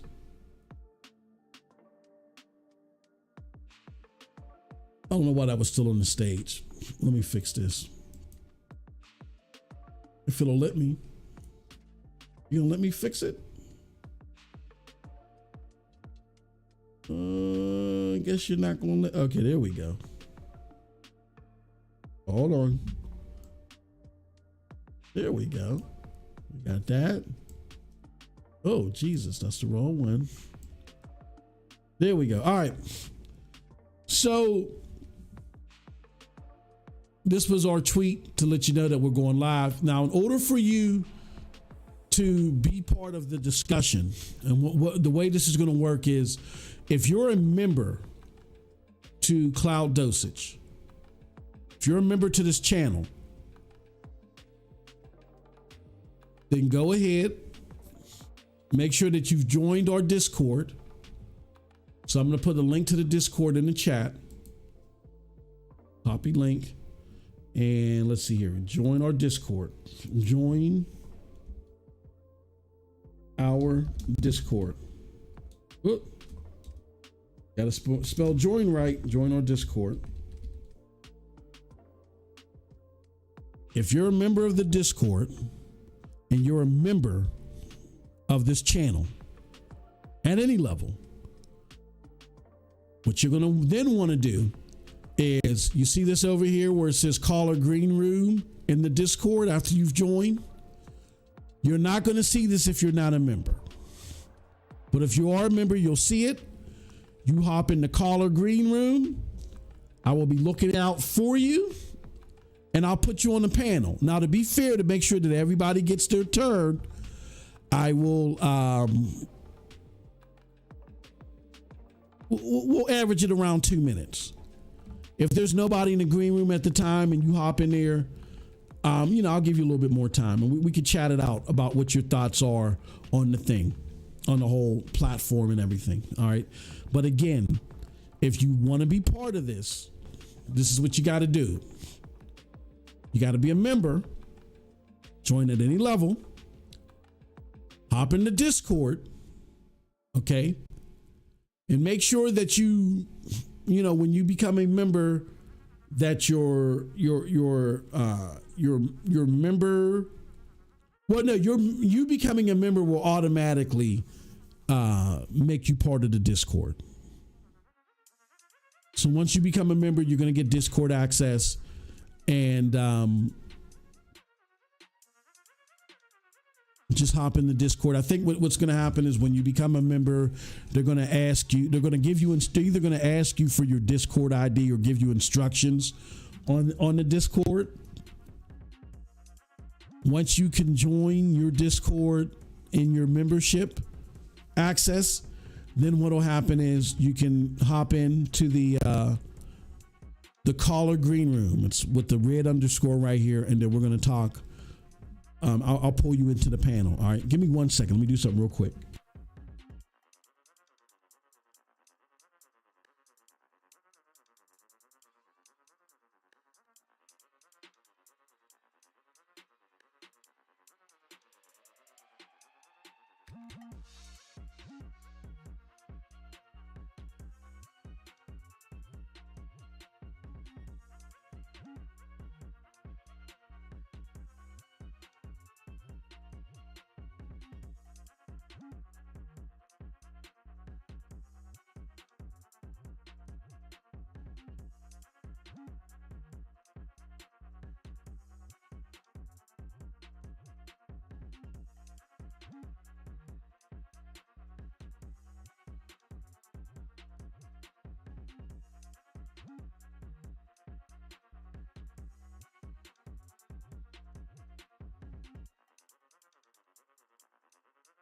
Okay, sorry about that. Let's get back to our comments. Jay says, I have tried GFN via Shield TV. It was a great experience, but I honestly just played the free demos as I couldn't get my Steam account. Oh, that sucks. I don't know how long ago that was, Jay. But, and I will say this, if you've been following my content, which I think you have been, Jay, been following my content for a while, you remember the days when I used to rag on GFN.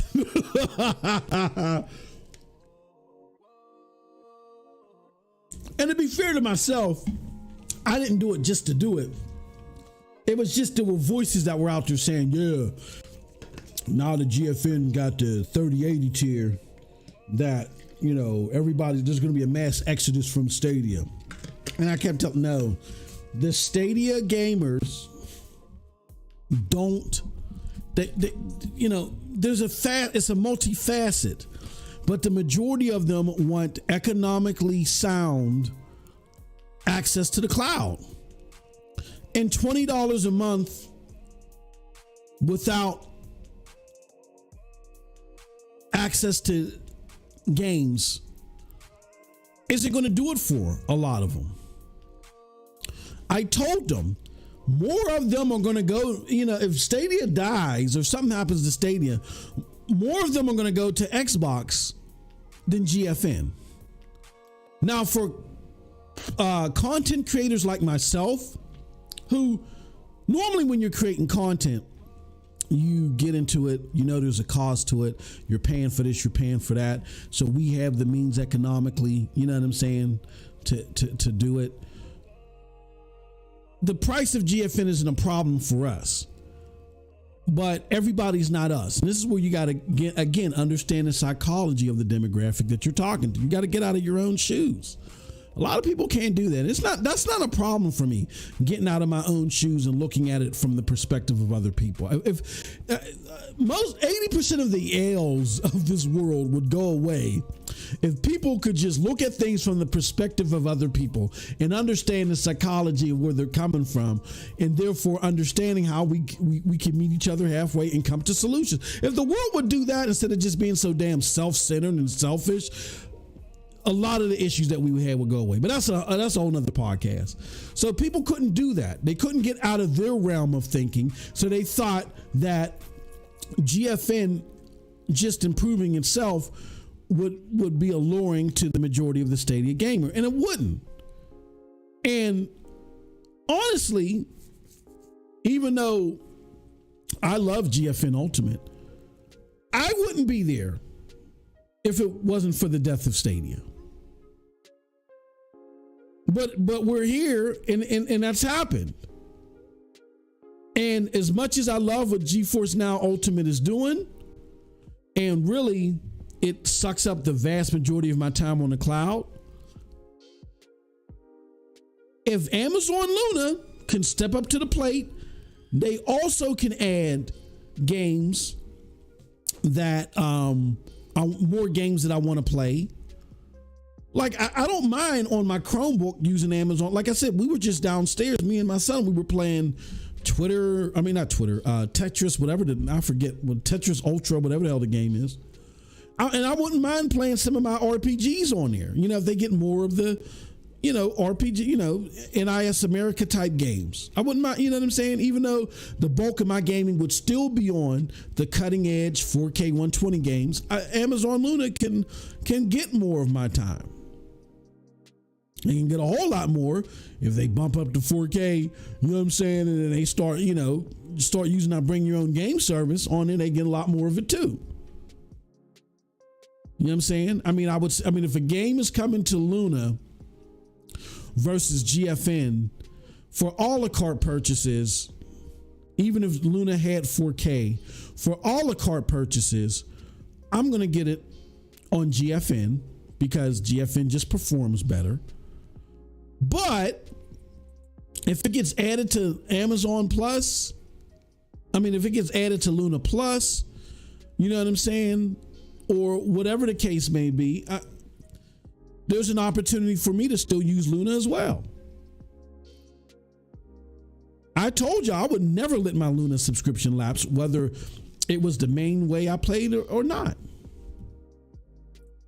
So, try GFN again. I ragged on them at first, but then as the service got better, I was like, yo, this service is it. I'm gonna try it again. But Amazon Luna is dope. It's dope. And particularly in your case, Jay, if you love Ubisoft games, mind you though, every Ubisoft game isn't compatible for this bring your own. You got to look at the list. And I don't know where the list is at. But go look for that list of Ubisoft games that you can own individually and play via Luna Plus. Check that out. And there's going to be more and more added all the time. But I definitely would say this. Luna's a very solid way to do 1080p gaming. It's a lot more reliable than other services. And at 1080p. And it's convenient. It reminds you of the convenience of Stadia. So definitely give it a try. He said, consider trying it with the Shield TV Pro. I don't know if you got to side load it But sure, yeah, give it a try. I mean, the Shield TV Pro does that, the AI enhanced 4K, right? So you end up, you might be able to get, I don't know, you might be able to get 4K anyway. You know what I'm saying? Because that AI technology that I at least use for NVIDIA GeForce Now on my computer, my God, it's sickening. It's sickening. So to continue on, we know that the platform. Okay, so that's what you got to do, guys and gals, if you want to get on the panel. Again, make sure that here. Let me move Jake's comment. Make sure that you first join the Discord, be a member, and then sit in the caller green room, and I'll pull you in and we'll chat. All right, so the platform launched on October 21st, and the reception was kind of lukewarm, right? It was lukewarm due to the limited locations and what we're talking about at the library. Now, they came out with many channels at some point in time. And, over that time, they did surpass Stadia in a number of games, but it appears that a lot of those games weren't engaged because Amazon ended up purging a lot of them. And again, the ingenious move to allow people to play Luna games with a Prime subscription, when they originally didn't talk about it and they made it seem like that wasn't going to be a possibility. Even though they did it, that did help raise your MAUs. MAUs within themselves don't, they increase your footprint, but they don't necessarily mean that you make more money. Ultimately, you want this stuff to lead to money. Now, after Stadia closed, many thought that Luna was going to die too. I remember, even though they were purging a lot of games, there was a lot of us here on CloudDosage, me, Daryl Smock, my homie Peter Cottontail, and others, Lo-Fi as well. We said they're trimming the fat. There's $1 trillion tech bubble coming. Look, the only one that was going full steam ahead with this is GFN. But GFN has a plan. Like they don't ever expect cloud gaming for their business model.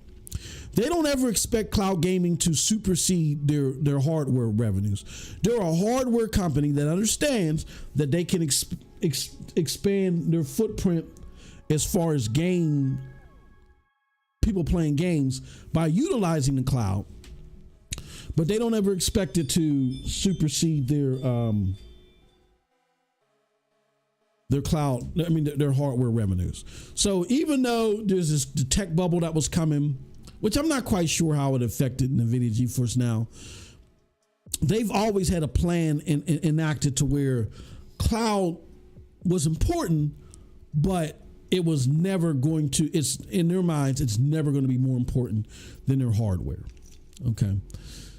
So they're the only ones that were going full steam ahead in the cloud, like full steam ahead, like the GFN Ultimate 4080, and the reflex technology and DLSS3 and adding that in. And they're the only ones that went full steam ahead. Everybody else was scaling back some way. Xbox scaled back. No more Keystone, right? What happened to the a la carte purchases? Right? So Amazon scaled back. I just think that there was too much emphasis put on Amazon scaling back opposed to what Xbox was doing. Like nobody wanted to talk about Xbox scaling back. They wanted to brush over that and focus on Luna, which I didn't think was fair. But it was real hard for me to talk about consistently when Amazon, I can't speak for Luna. I don't know who to talk to at Luna, who to reach out to at Luna. All that's not transparent. And we're going to talk about that later. But I can't speak for Luna. there's no inside information, like kind of like how I was getting with Stadia. So there was nothing I can even draw a hypothesis from. I could just sit there and say, it looks from all intents and purposes that they're just trimming the fat. I don't think that they're getting rid of anything. You know what I'm saying? And that ended up being the case. You know what I mean? Because the status now is they've expanded to 3 more territories, again, Canada, Germany, and UK. Look, rumors have it that they're getting ready to get Fortnite. Jesus Christ. And they have shared their library. They have shaved their library to like 160 plus games. I think it's 166 now. It might be more. So that's where they're at right now. And look, they're the darling of the cloud community right now. And that's cool, rightfully so, because a lot of what they had to offer is very similar to Stadia. Some people may feel a certain way because they're like, oh, all they did was mimic Google. Okay. They mimicked them, came out with the stuff that Google was going to do and beat them to the punch. To me, that's how can you consistently do that? Like the first time, okay, you got me. But at some point in time, that just tells me that the parent companies of Luna thought it was more important to take and present than the parent company, than Google. That's a Google problem. Well, all's fair. Look, this is competition. All's fair in love and war. You know what I mean? So it is what it is. With all that positivity said about the platform, I still think there are some essential things that they need, right? Like, they need to come out and announce a marketing push to seek highly anticipated games. Like Jay has alluded to it. That's why I just told Jay to hold on, because I get where he's coming from. You know what I'm saying? He's alluded to it. He says if Luna gets more games, he's willing to try it. And I understand the sentiment. Because here's my thoughts on all this, right? The problem that Luna has is, all right, you get to the system, you get used to it, you're like, okay, this is cool. All I need is a Fire TV, da-da-da-da-da. But then you go through the games, you try it out, you like it. But then, okay, so then your gamer juices start flowing again. And I think this is what some people in the cloud space don't realize. Your gamer juices start flowing again. And as your gamer juices start flowing, you start seeing more titles that come out that you find interesting, that you like, and you're like, oh, okay, this looks cool. Okay. And you're like, okay, I want to try that.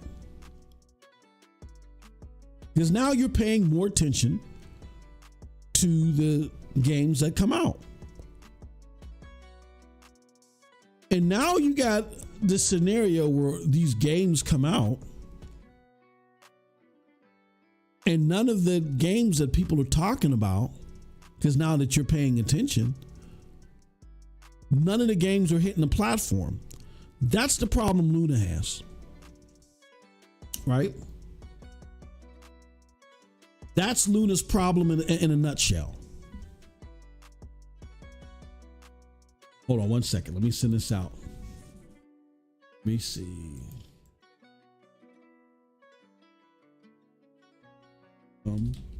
Join the discussion live as well.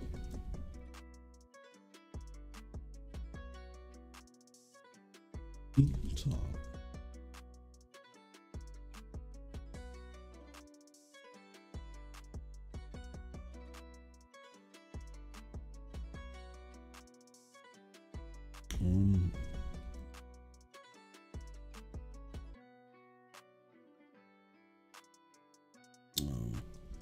What?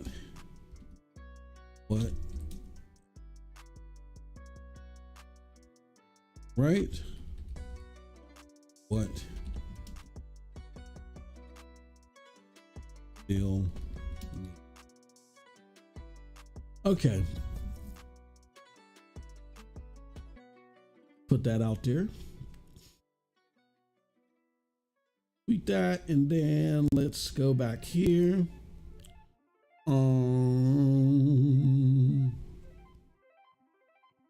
Oh, come on. What are you doing? All right. So to Jay's point, and that's why, hold on one second.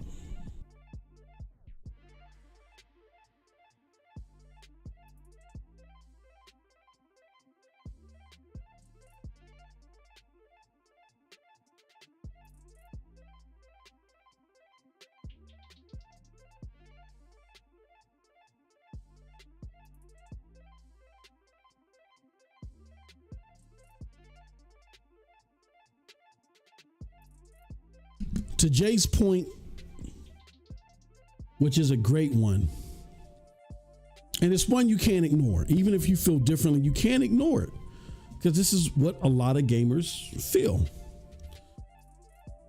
It's cool that Amazon Luna is consistent and all that other stuff, but I don't see myself playing these games. So let me give you guys a scenario.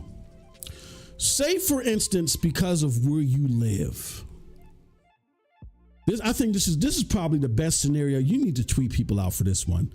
This is probably the best scenario I've ever had in my life. and please, damn it, somebody get Amazon Luna an ambassador or somebody here for this scenario. And I want to thank everybody that's been watching and checking this out. It means a lot to us. I know I've been, I know I've been infrequent and hanging out here, but it's only because Sean L in the house. Good to see you, brother. I know I've been infrequent and hanging out here. But it's only been because, you know what I'm saying? Once Stadia did go away, I focused on GFN. I've had my issues with xCloud. And because of those issues, I know a lot of people like xCloud. I think they're happy for Amazon Luna too, but a lot of people like xCloud. And I didn't want my message or my personal feelings to override other people's enthusiasm. So again, you know, I kind of stepped away for a little bit, let people figure things out for themselves.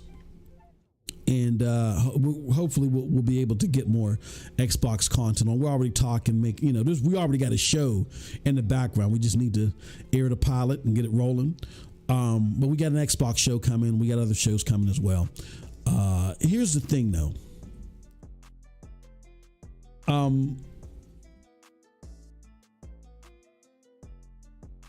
Again, as I've said to everybody, I'm not going to tell you always what you want to hear. I'm going to tell you what you need to know. All of these cloud platforms have something to offer. None of them are going to be the silver bullet to put cloud gaming on the map overnight. And that's okay. It doesn't have to be that way. You know, as long as we do our part as consumers to show the support, as long as we're getting what we want and being vocal about when we're not getting what we want. So now comes my analogy, which I think is like a fantastic analogy. It's just like, you ever had one of those analogies that when it hits you, you're like, oh yeah, that's it. That perfectly describes what I'm trying to break down here. Okay. So here's what I want to say. Did I tweet this out? Hold on. I think I did. Give me a second. Did I retweet this? Okay. Tweet that back out. All right. Oh, Oh, you know what? I didn't even hit the people on Mastodon. Let me hit the people on Mastodon. Let them know. I'm you're going all out over your damn you're going all out over your damn analogy of M2K. Yeah, I am. I'm not gonna lie. Okay, hold on.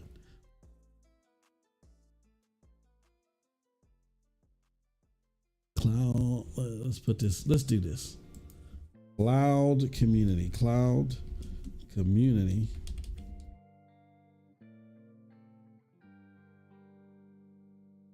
Okay. All right, let's put that out there. Can I edit it? I think you can edit. Yeah, you can edit on Mastodon. Let me add. I want to add my thumbnail. Okay. Come on, man. Save changes. Okay. All right. Now we've edited our thing. Here's my analogy.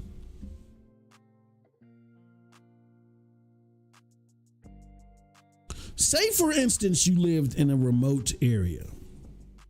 Right?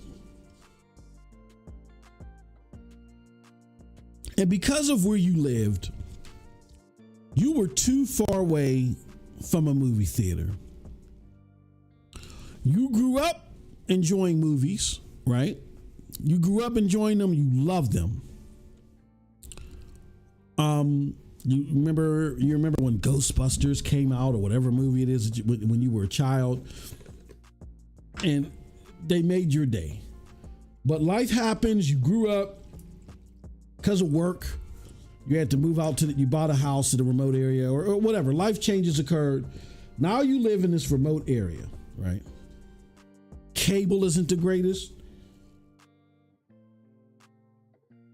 So you kind of like have local TV every now and again. You know, you drive 45 minutes to the local, to the local Walmart, buy DVDs. Internet isn't the greatest, right? Maybe you still order on Netflix. I don't know. Does Netflix still send out, or is it Redbox? I think Netflix still does send out like DVDs. They still rent DVDs, or I think Gamefly does it now, whatever. I don't know. But you're still renting DVDs on your DVD player. You love movies, but you've moved on. You moved on, right? And then a movie theater finally moves in close to you. It's only 15 minutes away, this movie theater. And you're like, oh man. You go look at the movies that are there. And it's not the latest movies. It's like, John Wick 3, right? I don't know. John Wick 3, Star Wars Episode 7, some good movies, but they're a little dated, right? But yet you get to go to the theater and check out these older movies. And you're like, oh man, I'm so happy. I get to experience the movie experience again. You're eating the popcorn, you're getting the candy, and now you get to experience the reclining chairs and all that other stuff. And then it's not that expensive to enjoy this. It's like, instead of it being, movies now can be like $9, $10, $11, $12, even for the matinee. It's like $6, $7. You're like, wow, this is awesome, man. Great experience. All right, so now you've gone and you've checked out all the old movies. You got used to the ambiance of the theater. Why is this? So now that you've gotten used to the ambiance of the theater, you now are like, okay, now you're watching TV and you see a commercial for John Wick 4. You see commercials for Creed 3. You're seeing commercials for these newer these newer movies, but you can't watch them because this movie theater, as great as it is, they only show you old stuff. And that was cool at first because you missed the experience. You got part of the experience back because you were hamstrung from experiencing any of it. So that's cool. But now you're like, hold on. Now that my movie going juices have kicked back in, now I'm inclined to do what I used to do back in the day for movies. What did I do? I go check out what's coming out now. And I'm wondering, when is this movie theater gonna start giving me what I want now? So then somebody else comes along and they say, okay, they open up a movie theater. Candy's not as fresh. Popcorn may not be as buttery. Seats don't recline. But guess what? You're now, and the tickets may not be as cheap. But now you're getting to see the movies that you want to see. And the reason why I bring up that scenario is there comes a point in time when the ambiance is not as important as the content. Now I can say what I want about Xbox gaming, Xbox cloud gaming, and it's not reliable and all that other stuff. But if you don't have the movies that I want to see, it don't matter how cool the theater is. I mean, I might try it out once or twice, but I'm not going to commit to going to that theater. I'm gonna go to the one because the content then becomes more important.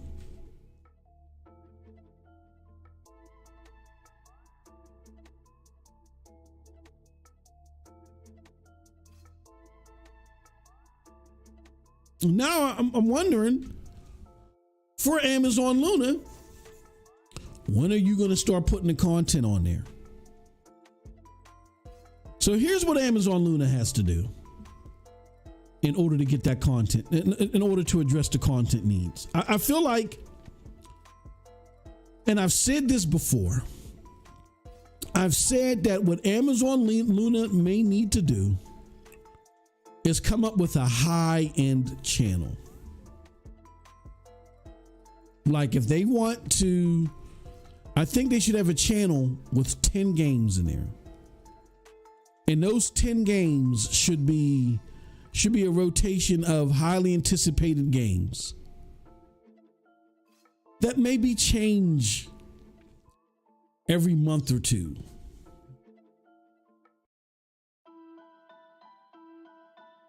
You know what I'm saying? Or at least half change. You know, they change games every so often. Like a game changes every 60 days or something like that, right? Or every 90 days. Anywhere between 60 to 90 days, those games change.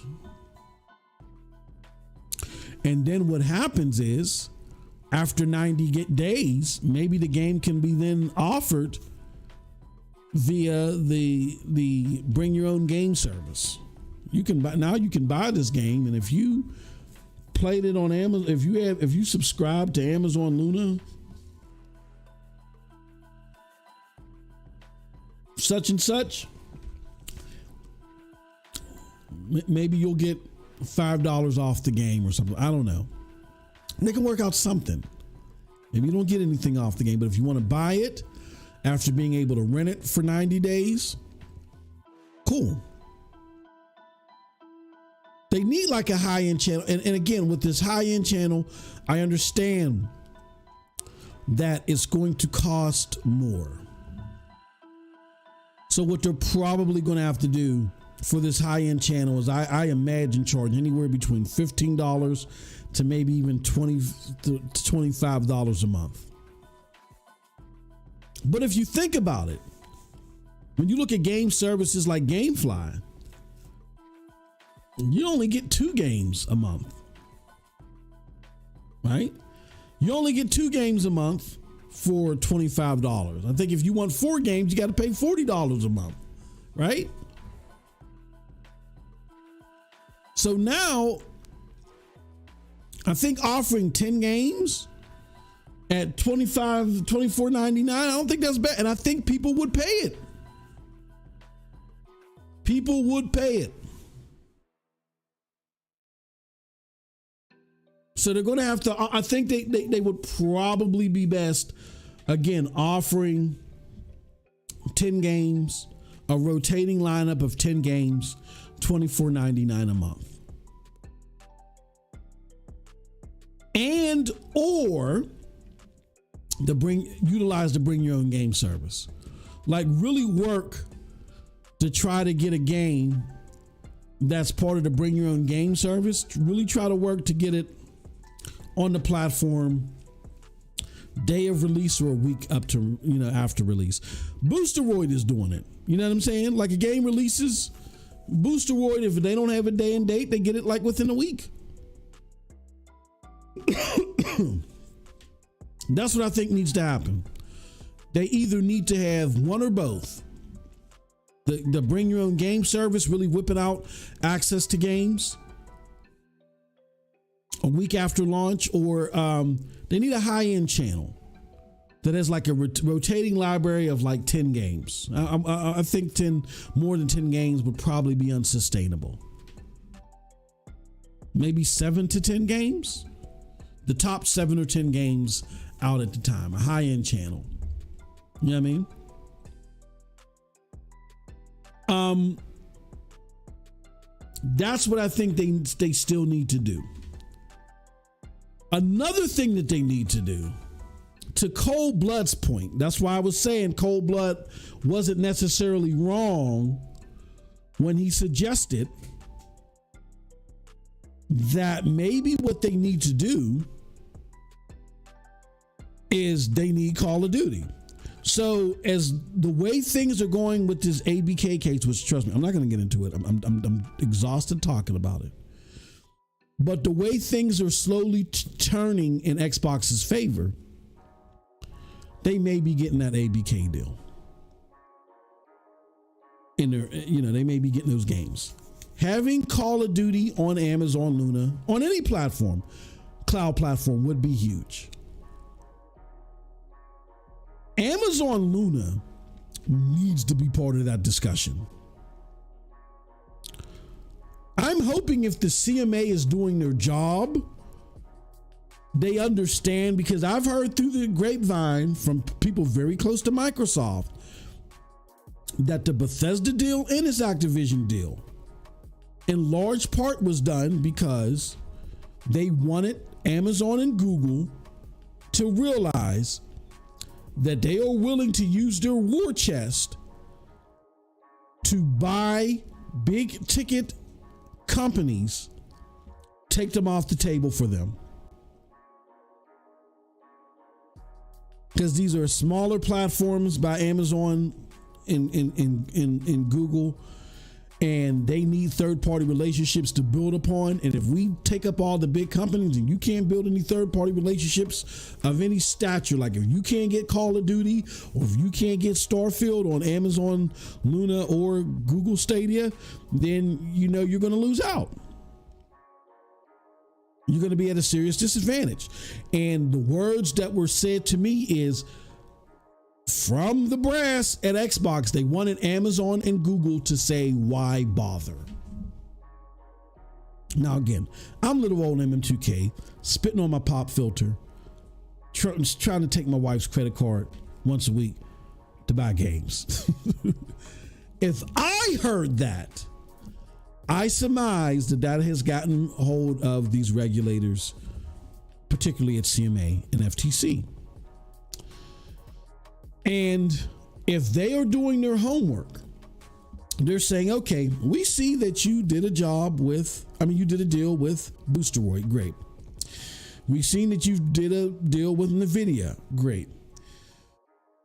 We even see that you've done a deal with Ubiquitous, or whoever that company is that does the cloud platform for Nintendo. Great. Okay.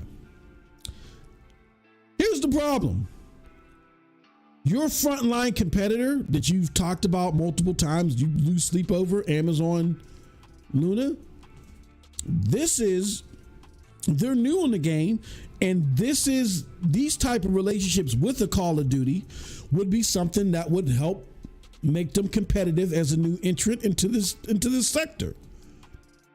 And we've seen where Activision was exploring maybe having a subscription service with a back catalog of games. And you're going to completely eradicate that if you take that off the market and you don't offer Luna an opportunity to get in on this. Amazon Luna, let me put it to you like this. Any of these cloud platforms getting these Microsoft games, and then people ain't gonna like me saying this, but it's the truth. Any of these cloud platforms getting these games on Amazon, getting any of the Xbox games is better for the cloud community because they're gonna play better on these cloud platforms. Period. They're going to play better on Boosteroid. They're going to play better on NVIDIA GeForce Now. Hell, they would even play better on Amazon Luna. Period.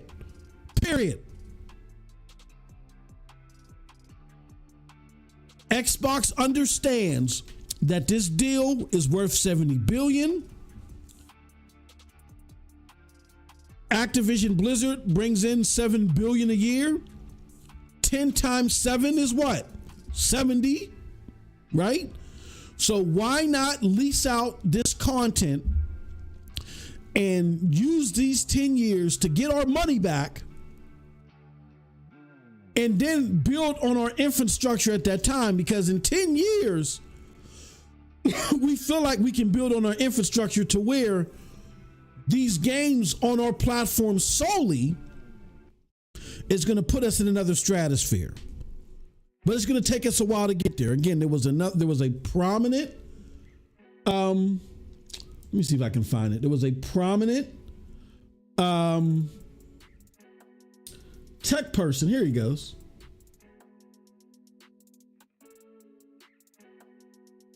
We just put this up here because y'all think I'm capping. No, I just follow the news. All right. This guy, Ryan Dawes, who is an editor at TechForge, AI, IoT, telecoms developer. Okay. 4,500 followers. Okay, so this is it. This is my cousin Vinny. Okay. Ryan Dawes says Xbox cloud gaming is fine in a pinch. In a pinch. And Game Pass makes it an unbeatable value. I don't like using the word value. I like to say bargain, because value means something that I find valuable. If you give me 1,000 games for $1, and every single one of those games are something that I would never play, it's not a value to me. That's why I like the word bargain. It's a bargain. Game Pass makes it an unbeatable value, but there's a stark and growing difference in performance between it and even GeForce Now's mid-tier. Latency improvements are on the way for Xbox, but graphics unlikely for a long time. And then they show you examples. This is what game is this? I think this is Rainbow Six Siege or Rainbow Six Extraction. So this is the game on Xbox Cloud. This is the game on GeForce Now's mid-tier. Look at that.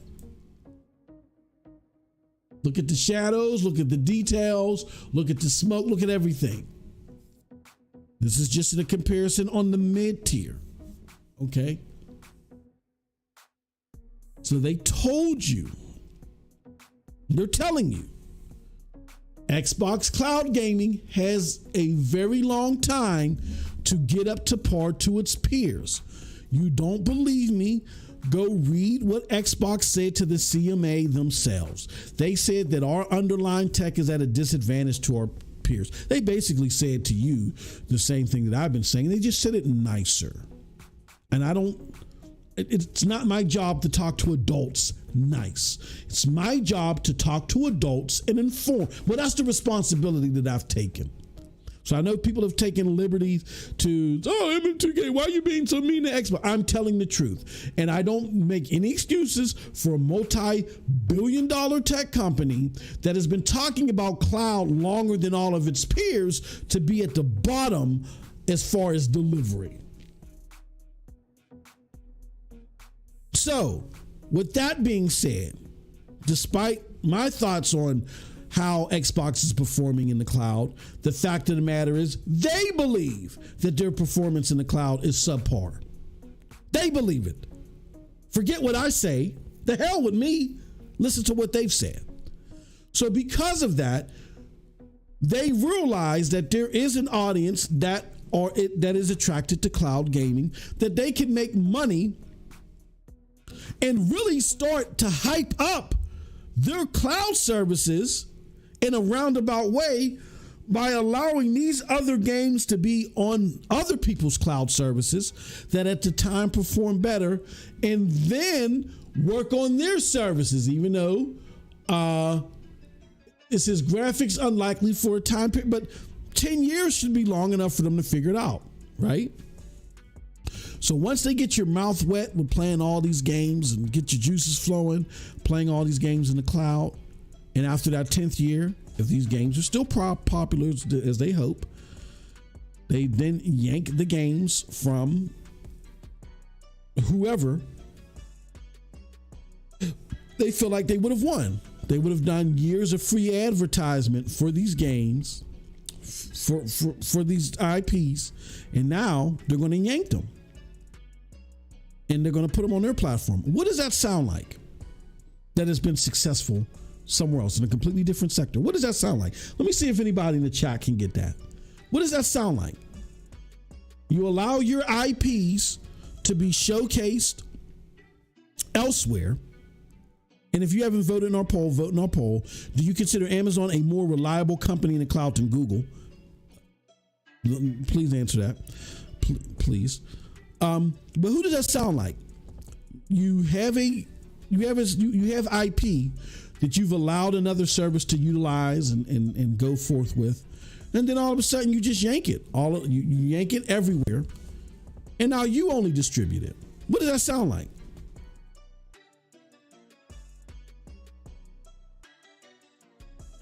Exactly. I'm gonna wait for his answer to come up. I knew my brother was going to get it. Who does that sound like?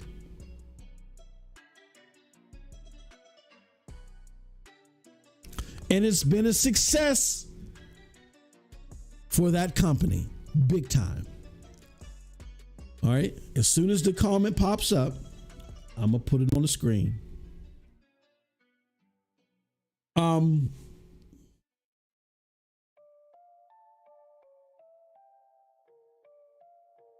Xbox, when this comment pops up, I want to give the person their credit. When this company pops up in the chat, okay, there it goes for me to display. Okay, and there we go. Who does that sound like? It sounds like Netflix, and it sounds like Disney. And there is recorded history of Xbox comparing Game Pass to Disney as far as loss leading. Because that's what Disney Plus, that's what they did. They lost lead. They expected to lose $1 billion because of the low pricing that they were going to have Disney Plus at. And then after people got hooked because they believed that the content that they had was going to be, alluring, they would then raise the price of the service, and then they would make their money back within a year, they thought. And what ended up happening, they didn't have to wait 10 years to get that money back. They started making money back, I think, within 5 or 6 or something like that. They started making money back way faster than their projections. So this isn't a loss. So that's what Microsoft is looking to do. And it ain't even necessarily a loss lead. It is, we're going to, we're working on something. Because here's what Microsoft did. Microsoft already did the loss lead. They did it. They changed the model. Now, if their change to the model is actually going to work, we'll see. But they've already lost lead. They did the loss leading years ago when they put their games like Halo that cost $500 million to make, and other games, they're going to put them day and date in Game Pass, right? At the low price of $10. If Ultimate gives you access to PC and console Game Pass. But for the low price of $9.99, they've already did the loss leading thing. Trust me, Game Pass is going to go up. They're going to be different tiers. Something's going to happen. This is not sustainable like this. This was just a loss lead measure to get you into the service. Just like how Disney did the loss lead thing at first, where I think that, what were they charging? $5.99 at first or $7.99? And now they've raised the price of it, right? And they're still kind of, well, no, I think they're making money now. So, but here's the thing. Disney rightfully got your mouth wet, got your mouth watering. They allowed their IP, their Marvel IP and other stuff on Netflix. Got you all excited about The Punisher, Luke Cage, and other stuff.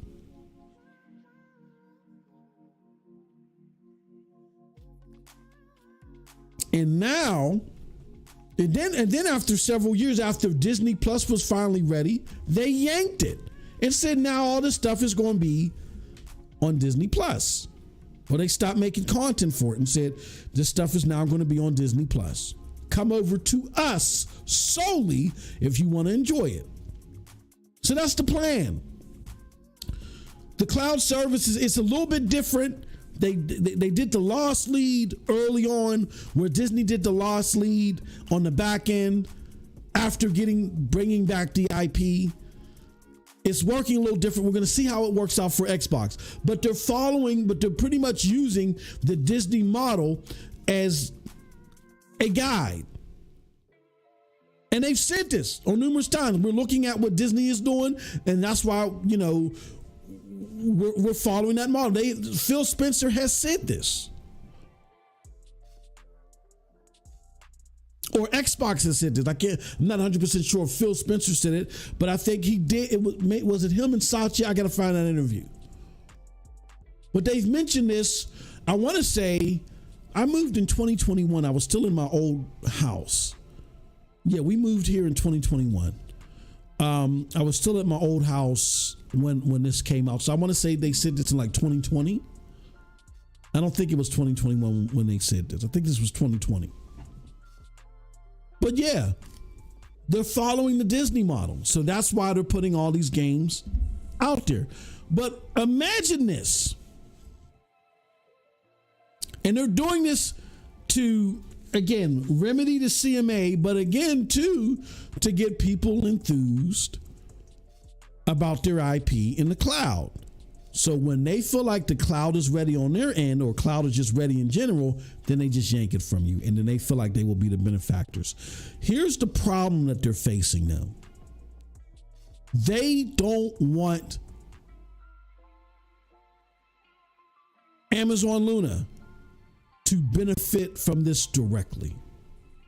Now, they've already had to deal with Google benefiting, but Google's benefiting on the back end, and they can't do nothing about that, of Google benefiting on the back end. I mean, it kind of upsets them as far as the cloud is concerned, because Microsoft Bigger is thinking about that. How does Google benefit from this?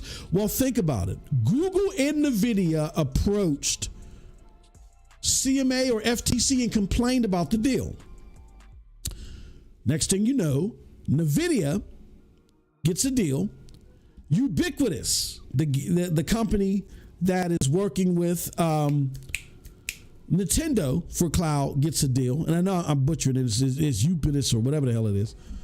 And then after they make the deal with Ubiquitous or whatever the hell the name is, a few days later, the deal is announced that Google is now the cloud support system for Ubiquitous or whatever it is. Right? So in a back end way, they still are going to benefit from this, even though they're not going to benefit directly with Stadia. Which Microsoft is kind of like, yeah, you know, we kind of snuffed Stadia out and helped choke them out, but at the same time, now their cloud business is going to benefit. We don't like that, but it's splitting hairs. But what they don't want is they don't want Amazon Luna to get a deal. They definitely do not want Luna to get a deal. Why? Because again, in large part, that's why they did these deals in the first place. I have it on great authority.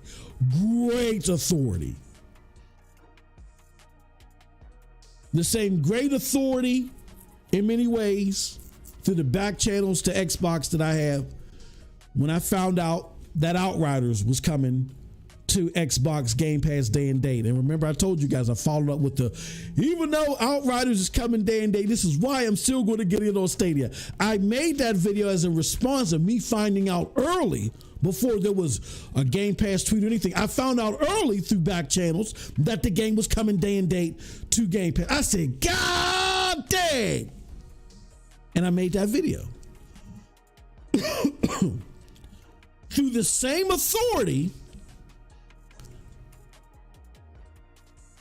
I know that these deals were done in large part to choke out Google and Amazon from the gaming scene.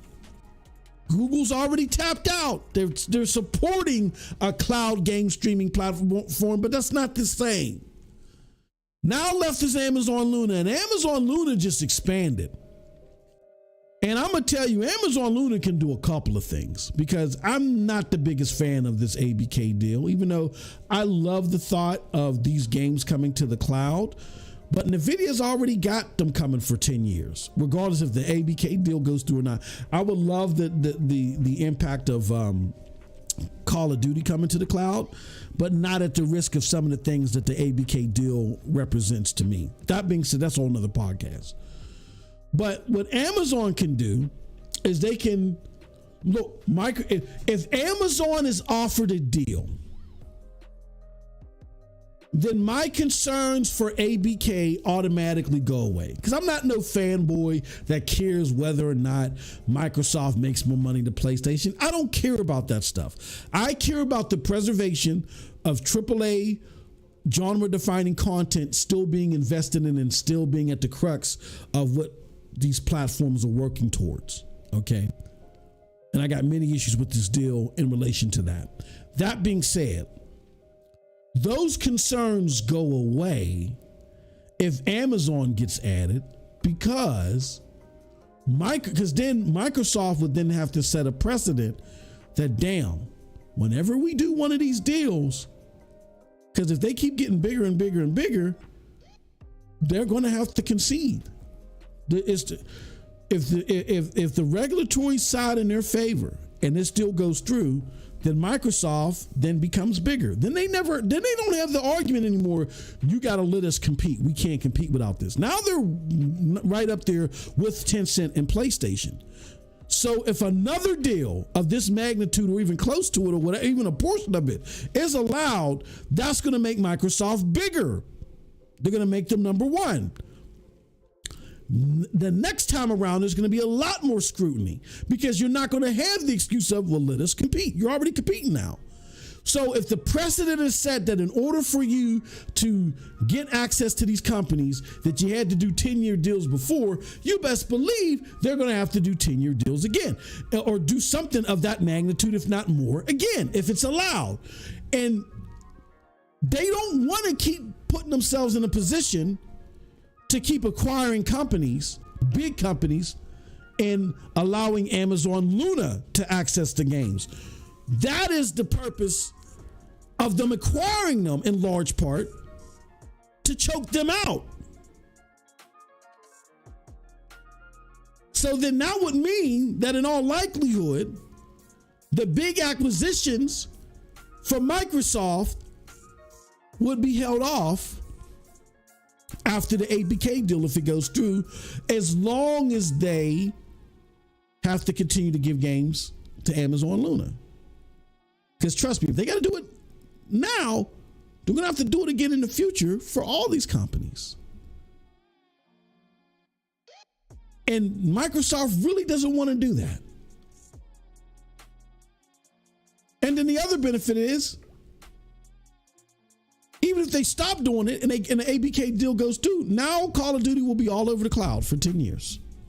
And then that'll be great for everybody. That'll calm my nerves about the precedent this might set as far as Microsoft being allowed to do certain things.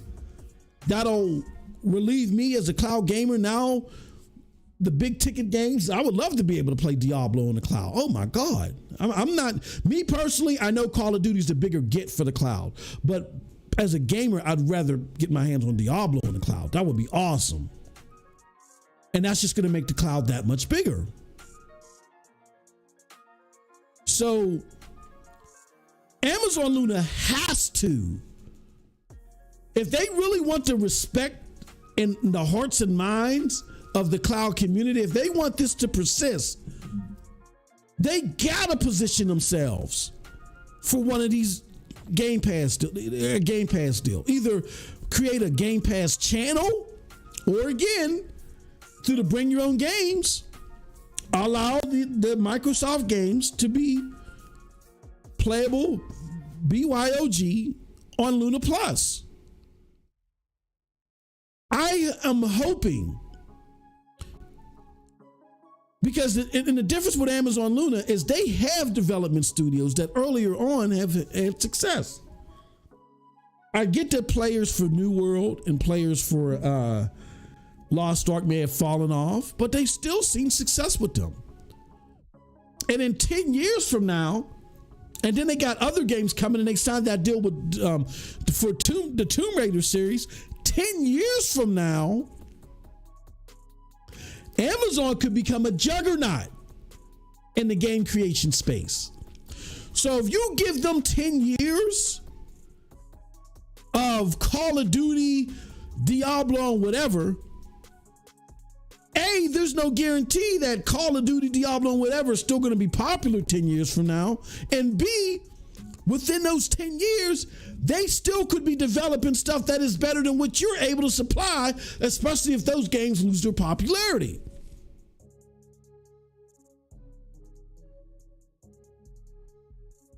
So now you're hurting yourself twice. That's why I said, if they got to sign this deal with Amazon Luna, then this is the best case scenario ever. I think this is the best case scenario for everybody except Microsoft. This is great for gamers, because if you're a Microsoft fanboy, then you're going to be right behind PlayStation and what's it called? And they can't say that Xbox has no games anymore. And you get to win on Twitter. Yeah, you get to win more Twitter arguments. Yay. So that's fine. If you're a cloud gamer, you get the biggest titles in the cloud. That's going to expose the cloud even more, which would be one. Again, not an overnight success, but any little incremental push or big pushes this would be to get the cloud out there. Let's go for it. Let's champion it. And lastly, if you're someone like me who I have my preferences. I ain't a fanboy for anybody, but I am concerned about the precedent this deal sets. By you giving the games to Amazon Luna, that puts a stop to this plan that you have. And my nerves are calmed. And the double whammy, the good whammy, is as a cloud gamer, I then get to play these games on the cloud. So Amazon Luna, your role right now is huge. You have the means to really transform this. So let me put this back. You really have the means to transform this in so many ways that's nothing but positive for you. Nothing but, can you imagine how the finger in the eye to, even competitively, the finger in the eye to Xbox to have to sign a deal to you and you come out with 4K before they do? Because you're pretty much there. The fact that everything that they wanted to do, smother you out, they had to do the opposite. Again, they're not going to keep absorbing third-party companies only to put them on your platform. They're doing your work for you. So they're likely going to stop with these huge conglomerate type of grabs with Activision Blizzard. Because in order for these to get past, they got to keep putting these on your platform. It's defeating their purpose. And they're going to realize, well, now we got to work with Activision Blizzard. They might make, incremental grabs here and there. But with the risk of, with every grab that they make, now they're going to have to put them on your platform. Man. Oh my. So they don't want to do the work for you. They don't want 10 years of keep giving you games, allowing you to build up your platform, your development, and then now you got this crazy robust cloud gaming platform where all the third parties are at, thanks to Microsoft, and you have a streaming platform, which they still haven't settled their deals with Facebook or whomever. They still haven't got over the Mixer hurdle. And now you got all these you got all these games on your platform. You can now integrate Twitch into this. Ninja can now go and get 3 games to Call of Duty Warzone 3 or whatever the hell it is, Diablo 6, put them in Twitch. They're now streamable on Twitch. And Microsoft can't even do it with their own damn games. The same thing. That's crazy. So you have to get involved here. And I hope the people at Amazon, Albert Panera used to be part of Xbox is there. And I hope that he's one that's pushing the need to be part of this internally, and B is actually talking to his old buddy Phil to make it happen.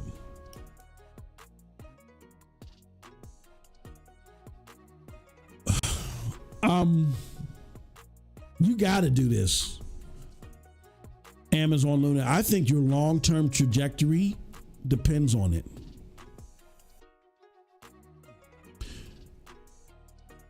To everybody around you is going to have Call of Duty and you're not. I'm hoping that CMA is doing their job, which I'm concerned that their naivete on this and FTC's now they're going to gloss over this. They're not going to understand what's going on here. That's my fear. And if that, regardless of what they do, you got to do your part, Amazon, and get them to see otherwise. But I sure as heck hope that you're not sitting there saying, we don't want their games anyway. I sure as heck hope you're not saying that. Oh my God, my God, my God. Now again, I'm confident that they are pushing for this, hence the expansion. I think the expansion isn't just a coincidence that it's happening now. But again, I don't know. I'm not in the boardroom. I'm not going to sit there and pretend like I'm in the boardroom and my armchair quarterbacking on the matter got it pinned down. I don't know. But my message is to anybody at Amazon Luna, if you're thinking that you don't need this deal and you're not pushing for it, again, Call of Duty, Diablo, Starfield, these bigger games being on other cloud platforms and not yours.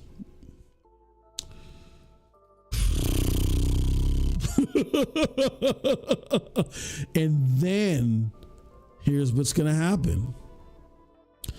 If you don't push for this, Amazon Luna, and make it a precedent by doing it now, again, they got away without having to make concessions for Bethesda, so they're not going to do it with Bethesda. What they're doing? No, I'm lying.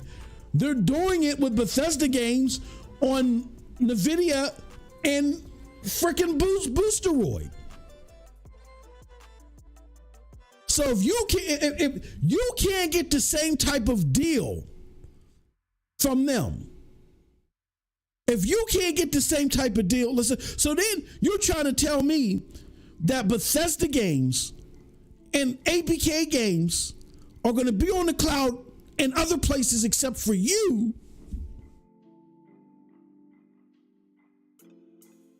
If you don't set that precedent, because it's become a precedent for NVIDIA, it's become a precedent even for Boosteroid. And again, Xbox, with this deal, Xbox is going to be right there with PlayStation and Tencent. And so they would have been able to, it would have been easier it's going to be easier for them now to close this deal than it will be for them to close future deals. If they close future deals and these other deals are multi-billion-dollar deals, they're going to have to make the same concessions because the same concerns are going to be brought up, right? And if they can get away with making these deals without including you,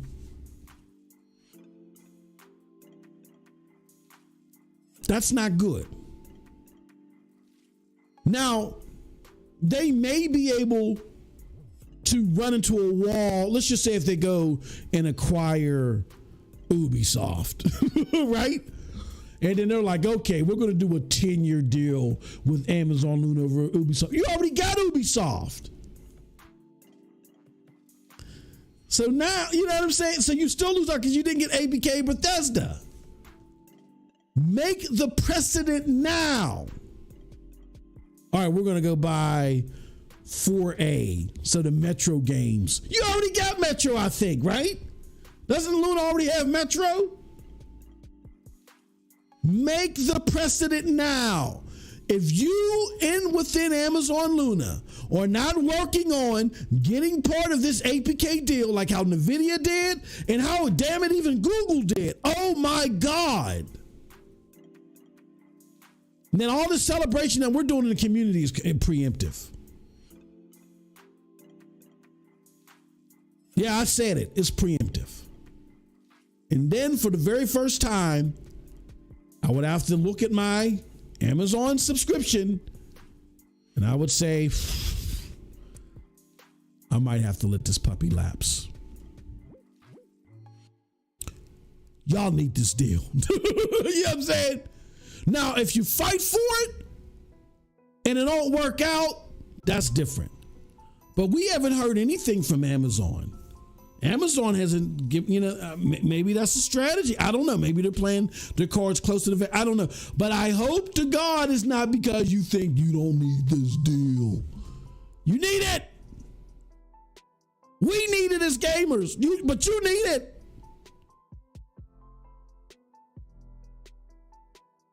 You need it. Get in on it. This will be the biggest loophole. This is like this is like a law that's being introduced that's meant to do you so much harm. However, it wasn't thought out well enough to where there's a big loophole where you can completely flip the thing on its head. And if you don't even try to take advantage of that loophole, I gotta even think twice. Because I don't want to say I'm giving you free money.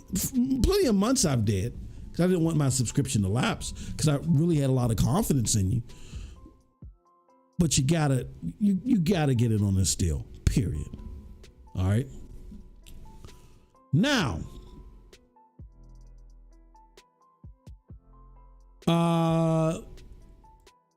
my next comment is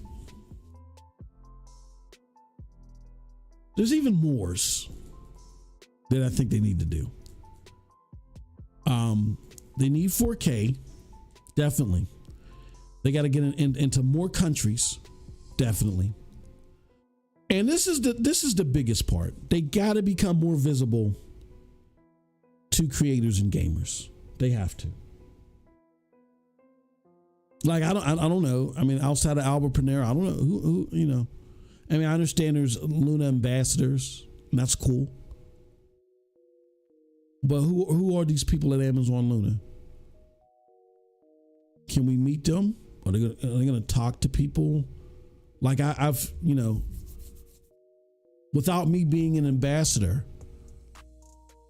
I've talked to people at Stadia. You know, well, Stadia didn't have no ambassador program, but without me being an ambassador, I've talked to people at Stadia. I've talked to people at NVIDIA GeForce Now. Shout out to the homies at NVIDIA GeForce Now. Those have been the most welcoming people to me. I got to be honest; they've been very welcoming to me. It's cool. Nothing against the Stadia people. I just think that there may have been instances to where the criticism, which the majority of the time we were championing what they're doing.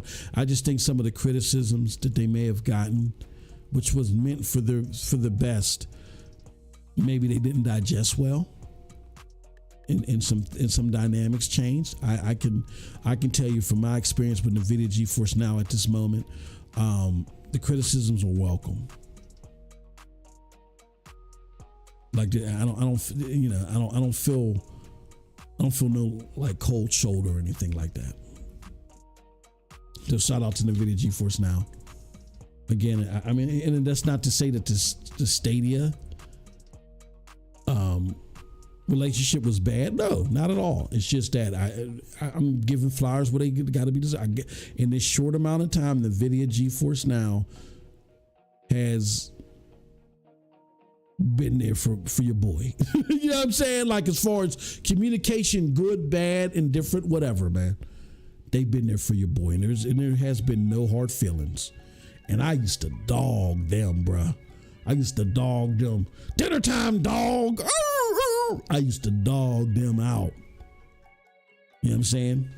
And it's not like I'm the biggest cloud content creator out there now anyway. But still, I think the transparency is awesome. So shout out to NVIDIA GeForce Now. Yeah, I don't know anybody at Luna. I don't know who to reach out to. Do I got to be an ambassador? Like, do I got to take a blood oath in order, you know what I'm saying, in order to meet people or whatever? You know what I mean? Like, what's the deal? So there's got to be a little bit more transparency. It's cool that a Twitter account is sending out pictures for people. That's cool and all. You know what I'm saying? It's groovy. I need to talk to somebody. You know what I mean? Because I do support the platform and I do want the platform to get better. but I gotta talk to somebody. I gotta get a feel. I gotta understand. I gotta understand where y'all heads is at. And that's not for me to go tell your secrets or anything like that. I have had some of the most there's still stuff about Stadia I ain't said on air. There's things NVIDIA has told me. Well, they've given me the okay. Go ahead, man. I ain't talked about it yet. I understand confidentiality. I you know what I'm saying? I got to know direction. I got to understand some things. And I got to know if you're expecting a blood oath. Well, let me put it like this. The appearance is for many, not all, but for many, that you're not willing to have that conversation unless there's a blood oath given. And that's not a standard elsewhere. Like I've had conversations with Boosteroid. The people at Boosteroid know they're not the people at Boosteroid know I don't even use the service. They know that you know, as far as I'm concerned, I'm just advocating for the fair reporting of the platform. They know I don't even use the service. They ain't getting no blood oath for me. They don't get, you know, they don't get me to do these. Yes, and when I use Boosteroid, there's no expectation. And I hate to say it, the perception is 9/10 of the rule or of the law. The perception is that y'all ain't coming out of the forest unless somebody done made a blood oath. Change my mind. Show me where I'm wrong. So y'all gotta come out of the shadows, man. They got to come out of the shadows. You got to talk to some people. Y'all got to come talk to me. Let me see you on somebody's podcast or something, man. Let me see you chat with somebody. You know what I mean? Community got to understand where you coming from, man. We've been through some things. You know what I'm saying? So who do I talk to? Of course, you ain't going to tell me everything. Nobody tells me everything, but I would like to get a feel. You know what I mean? Whatever's under NDA or, you know, whatever. Just let a brother know. Well, let somebody know that I can observe. Like I said, I've sat down with Boosteroid. I've sat down with all the platforms that I play. If I wanted to talk to somebody, I got a hold of somebody. Who do we get a hold of at Luna?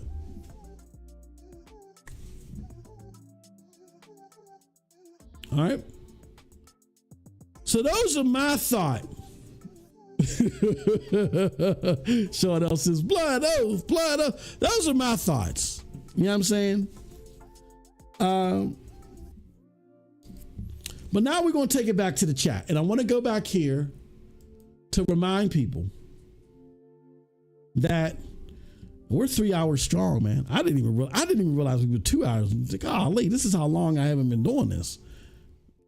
If you want to comment, I'm gonna go through the chat, but if you want to comment, let me see. If you want to come in on the panel, this is the deal. If we get a number of people, I'm just giving everybody 2 minutes to say their piece or ask their question, and then we're going to move on to the next person. What you have to do is you got to join our Discord.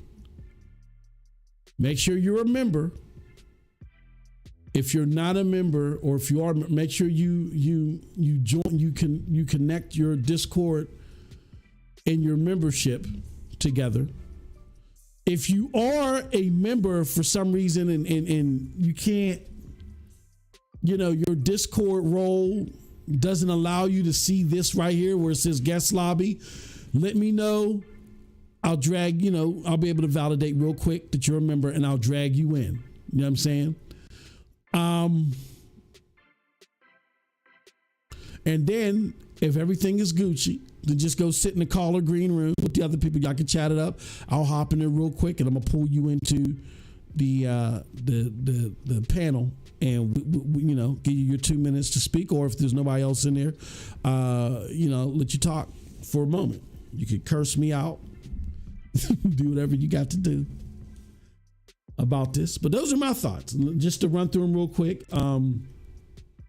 When we talk about the history, you know, it was maybe a little bit lukewarm, but now everybody's appreciative of the platform. And I've always said, even focusing on the history, I've always had an appreciation for Amazon Luna. If you've been following my content, I've said, even though Stadia was my favorite way to play, I thought that Luna was going to be the number one cloud streaming platform, primarily because of the size of Twitch, and that connection between Twitch and Luna is going to be huge in the cloud gaming space. But then I also figured, Luna I've talked about this earlier on with other podcasters, that Luna is not going to play when it comes to, standing their ground.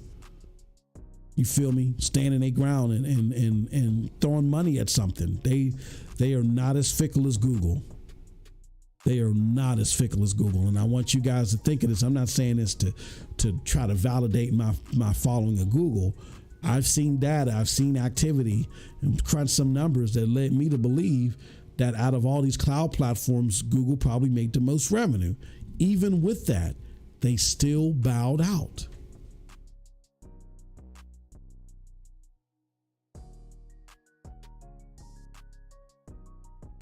Luna's still in it. This is a lot to me, and they just expanded. So,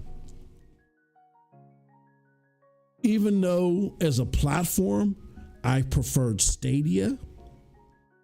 If Stadia was still around, I'd probably still prefer it because of the things that they were doing outside of just providing games easily. They were actually trying to utilize, things like Stream Connect. They were trying to think outside of the box. Even though that was the case, as far as a company backing their product, I would give it to Amazon. Even though they took incremental steps to get there before they expanded. I think that was smart on their behalf, trying to fill things out. Now that they've expanded, and then they could possibly get Fortnite, I think the sky's the limits. Yes, they did shave down to like 160 plus games, but they were trimming the fat. There's $1 trillion tech bubble. I'd rather them trim the fat than to get rid of games. I would rather them trim the fat, than to get rid of the service. Xbox trim the fat as far as they're concerned. No a la carte purchases. That evaporated into thin air. No Keystone. No, you've heard, I showed you what a tech person said. Don't expect graphical or visual improvements for a while. Hey, what can you say? Everybody trim the fat in their own special way. I do get that the catalog has to be more appealing. How can they do that? High-end channel. I really think a channel, anywhere between $15 to $25 a month, with I'll say like 5 to 10 high-end games. If you're only going to be $15 a month, I get you only having 5 high-end games. If you're going to be $25 a month, 10 high-end games. And when I say high-end games, I mean the latest, like what's out now. Hogwarts, you for $15.99 a month, I can get on the Amazon high-end channel, Hogwarts Legacy, Forspoken, damn it, what's that game that just came out? The Big Boss game. What else? Damn it, I can't think. There's other games, you know what I'm saying? Maybe Marvel, the Marvel strategy game, 5 high-end games all the way up to 10. Dead Island 2 when that comes out shortly, you know what I'm saying? Resident Evil 4, you feel me? Yeah, you could do, because I still think only 5 high-end or recently released games for $14.99 for say, I don't think that's bad, for the simple fact that when you look at subscription services like Game Pass, I don't think, not Game Pass, GameFly, you don't even get 2 highly anticipated games for $15.99. I think $15.99 only gives you 1. So if y'all can give us 5 for $15.99, or you go all the way up to 10 for $24.99, I think that's cool. You know what I mean? Really rapidly increase the scope of that bring your own games thing. Move it beyond Ubisoft as soon as possible. Where, okay, maybe you don't come up with a high-end channel, or maybe you still do, but then after the high-end channel, after the game moves out of the high-end channel, that I can buy it on PC and then play it via Amazon Luna. You know what I mean? And don't lose my saves or something like that. You know what I mean? Something. Either one or both. And then they got to join this Game Pass surplus. They can't let NVIDIA, Google, Boosteroid get what they want. Ubiquitous via Google, or Google via Ubiquitous, whatever. They can't let them get ABK games and Bethesda games in the cloud, and you get none of them. That can't be that's shooting yourself in the foot. And like I said, down the road, all this excitement will be for naught, because you got to improve the library. Granted, Lost Ark will become available possibly through the buy your own games. The other games that you got, that's kind of cool, but that's not going to be enough to compete with the fact that I can play Call of Duty on Boosteroid, whatever. You know what I'm saying? Nah, you got to get in on that deal. And lastly, you got to do 4K. You got to do more countries. You got to become more visible to creators and gamers without the blood oath.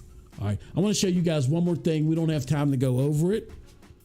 I'm just waiting to see if anybody comes into the green room. But there is a story. Here it goes. Right here. Let me close this. This was written by somebody from thegamer.com. I've been sitting on this for a few months. Oh, no, not a few months. For about a month. Nobody wins if Amazon Luna succeeds. So what this thing does is it argues that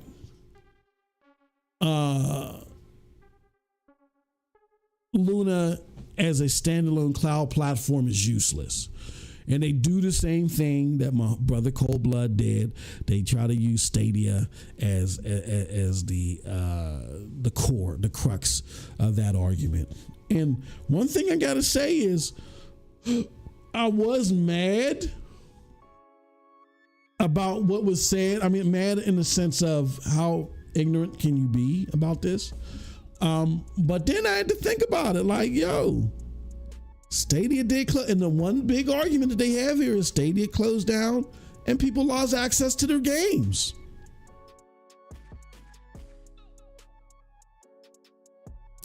And what can I say? So that's why I think it's important, again, particularly for this whole bring your own game service, for it to expand. And if you can't do a high-end channel, let that be the support system to get these games, closer to day and date as possible. Like, I don't think Boosteroid gets all the games day and date.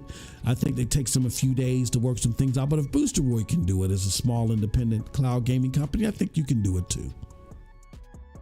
I'm pretty confident. If you can keep beating Google to the punch with their own implementation, I think you can do what Boosteroid's doing, right?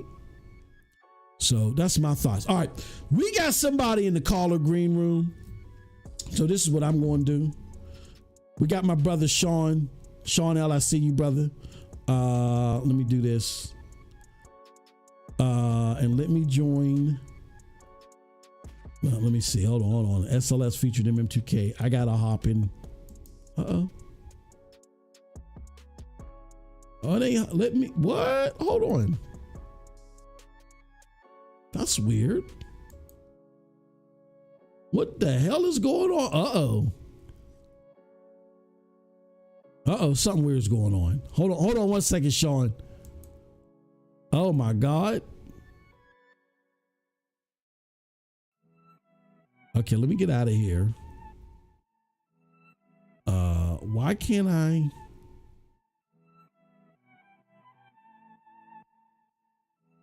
All right, let me do this. This is weird, bruh. I can't. All right.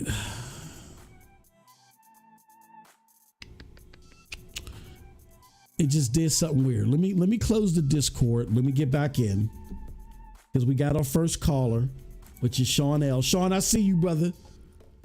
Just be patient with me. Something weird is happening. Oh my.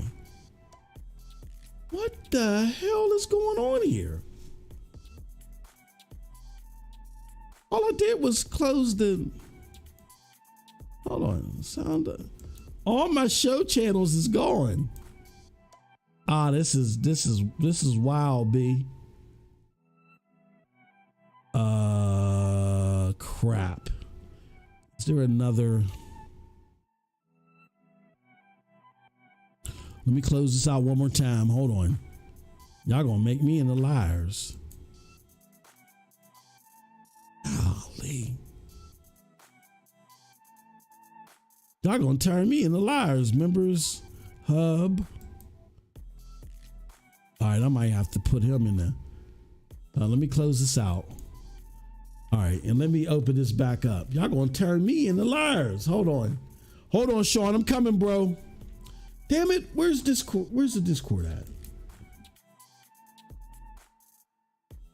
Yeah, they turning me into liars. All right, hold on. Let me go join in here. Yo, can you hear me, bro? I got him. He's muted. All right, so what I'm gonna do, Sean, is I'm gonna pull you into one of our game room chats, and you should be unmuted. So let me pull you in now. Yeah, confirm. Yo, Sean. Yeah, you can hear me? Oh man, I can hear you. Good. All right, let me check something, Sean. All right. I think this is the first time we've ever spoken. Can y'all hear him in the chat? Can y'all hear Sean in the chat? Let me see. Say something, Sean. Yeah, I'm here. One more time. All right. Test. One more time. Oh, hold on. All right. Yo. Okay, I wanted to make sure. Okay, good. They can hear. I think they can hear you.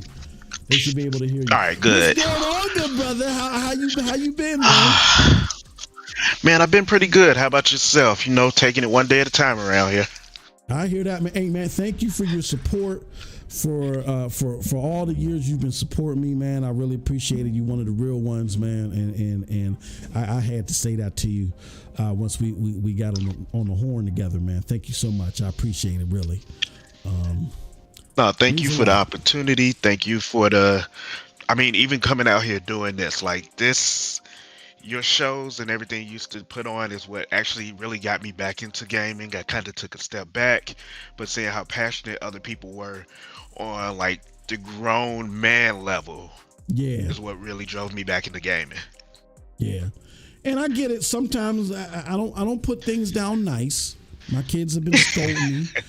My wife is, you're mean. You know what I'm saying? I mean, look, man, I can't deal with the bullpucky. I can't do. You know, that's just how I am. It's the way God made me. I'm sorry, but yeah, I get sometimes I may be a little bit brash, but I'm doing it for the benefit of the gamer. I'm trying to get the gamers to, for everybody. Like for instance, I get on Xbox a lot, but I want gamers. If you like Xbox, love it, but I don't want I don't want just Xbox to benefit from from things that are happening. And I don't want them to benefit rather, and it hurt everybody else. You know, I want everybody to be able to succeed and find happiness in gaming and get the things that they want. You know what I'm saying? So, With that said, what are your thoughts on everything that I brought up, or anything that you want to talk about as far as Amazon Luna? What are your thoughts on this, good brother? All right, so back with Luna, the reason I got into Luna, so I applied for like early access to Luna and before I actually got Stadia. Okay. And funny enough, I want to say probably 2 weeks after I got Stadia, I got brought in on Luna. Yeah. But I felt like Stadia had more of the games that I wanted, and my friends and everybody was going hard on like not Division 2, but Destiny 2, things like that. So I kind of put Luna on the back burner. And every once in a while, I boot it up and test it because I'm like, I'm paying for it every month. I keep forgetting Yeah. about it. I got the Mm-hmm. controller, let me run with it. But I kind of put it on the back burner. With the closure of Stadia, it made me pick it back up a bit more. Mm-hmm. And I've used like GeForce Now, xCloud I used for a while before I had to cancel that, and a variety of different things. But GFN has it visually hands down. There's no Okay. Yeah. competition, Yeah. nothing. Yep. But yesterday I was playing Division 2. I was Okay. using GFN, and I know Division 2 has this issue where it just keep crashing, keep crashing. Yep. But it doesn't crash as much for me using Luna.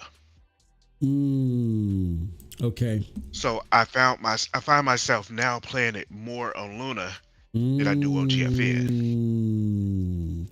That's interesting. So let me ask you, Sean, because this happens to me. Does it? It just freezes up on you, right? It'll either freeze up or it'll just completely kick me out of the game.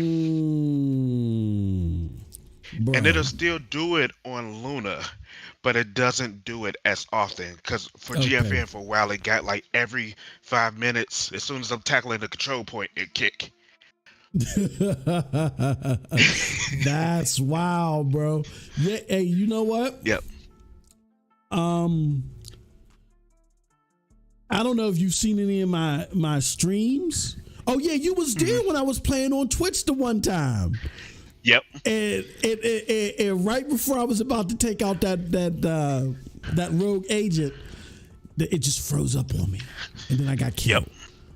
Oh man, that's wild. So it keep doing it, and my friends are playing it on straight on like PC, and they're like it's happening to them too. But so when I play on Luna, it might kick me about once or twice in maybe a 2-hour session, and then it'll smooth out. Okay. So I found myself using that more, and then I got the little Xbox Elite controller thing I use when I play. Okay. And I went and I dusted off my Luna controller yesterday. Yeah. So I could connect straight through. It makes a world of difference. Okay. Yeah. So that connectability and those like that magic that Stadia had, I'm glad still exists in another form as far as like that controller, that Wi-Fi, plus it has the Bluetooth connectability, like natively.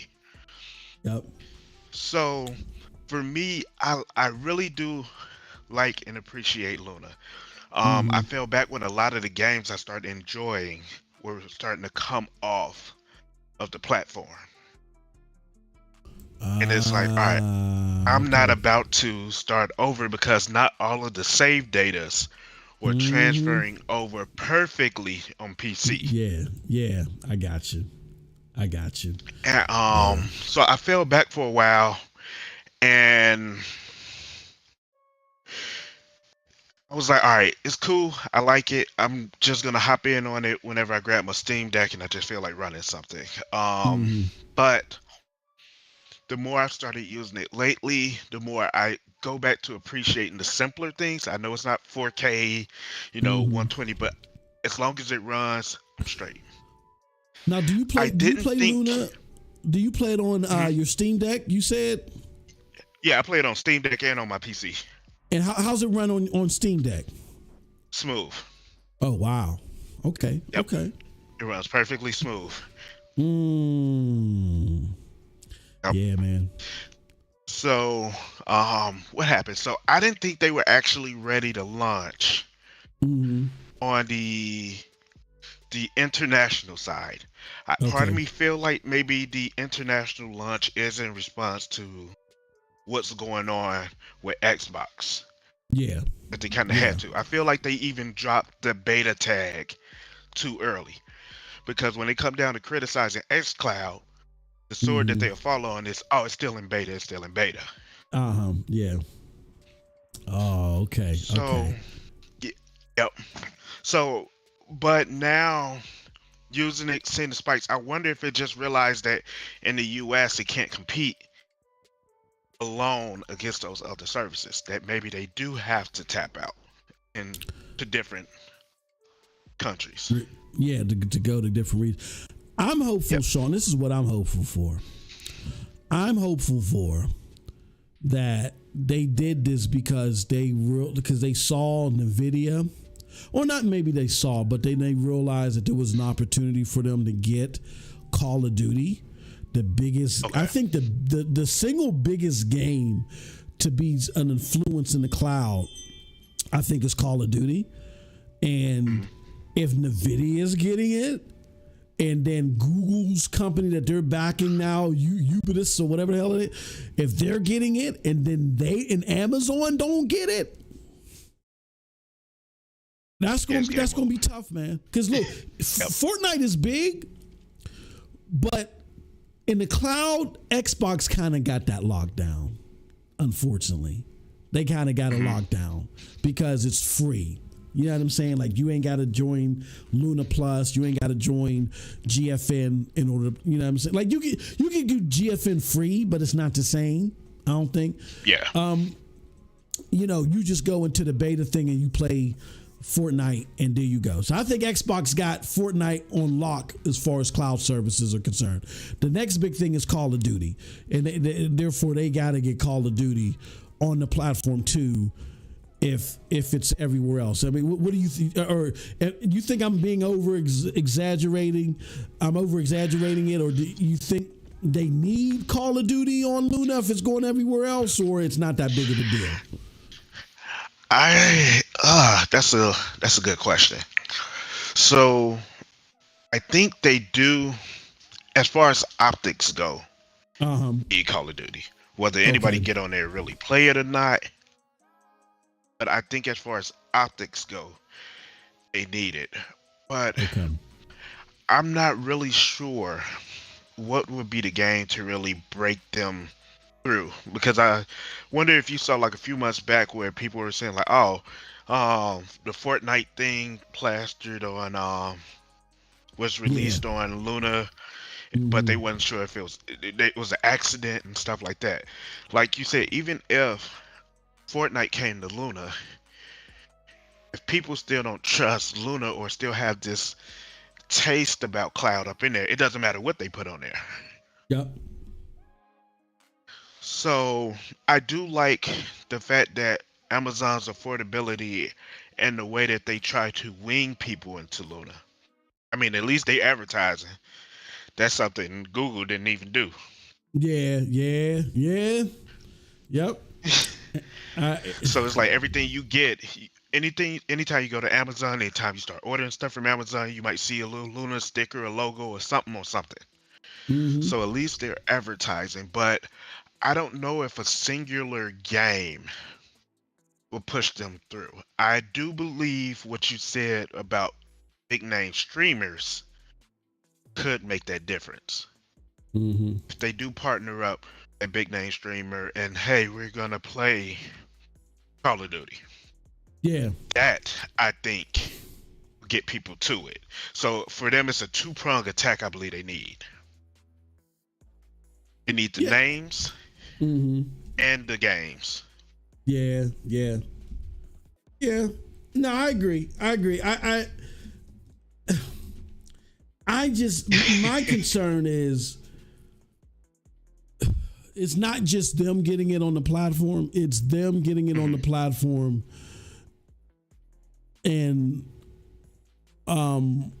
helping people do a lot of work and them improving their library. That's my thing. I think if they can strike a deal with Xbox, like, okay, let me back up a little bit. Xbox games, I don't think they're bad. I just think playing them on xCloud is a bad experience. You know what I mean?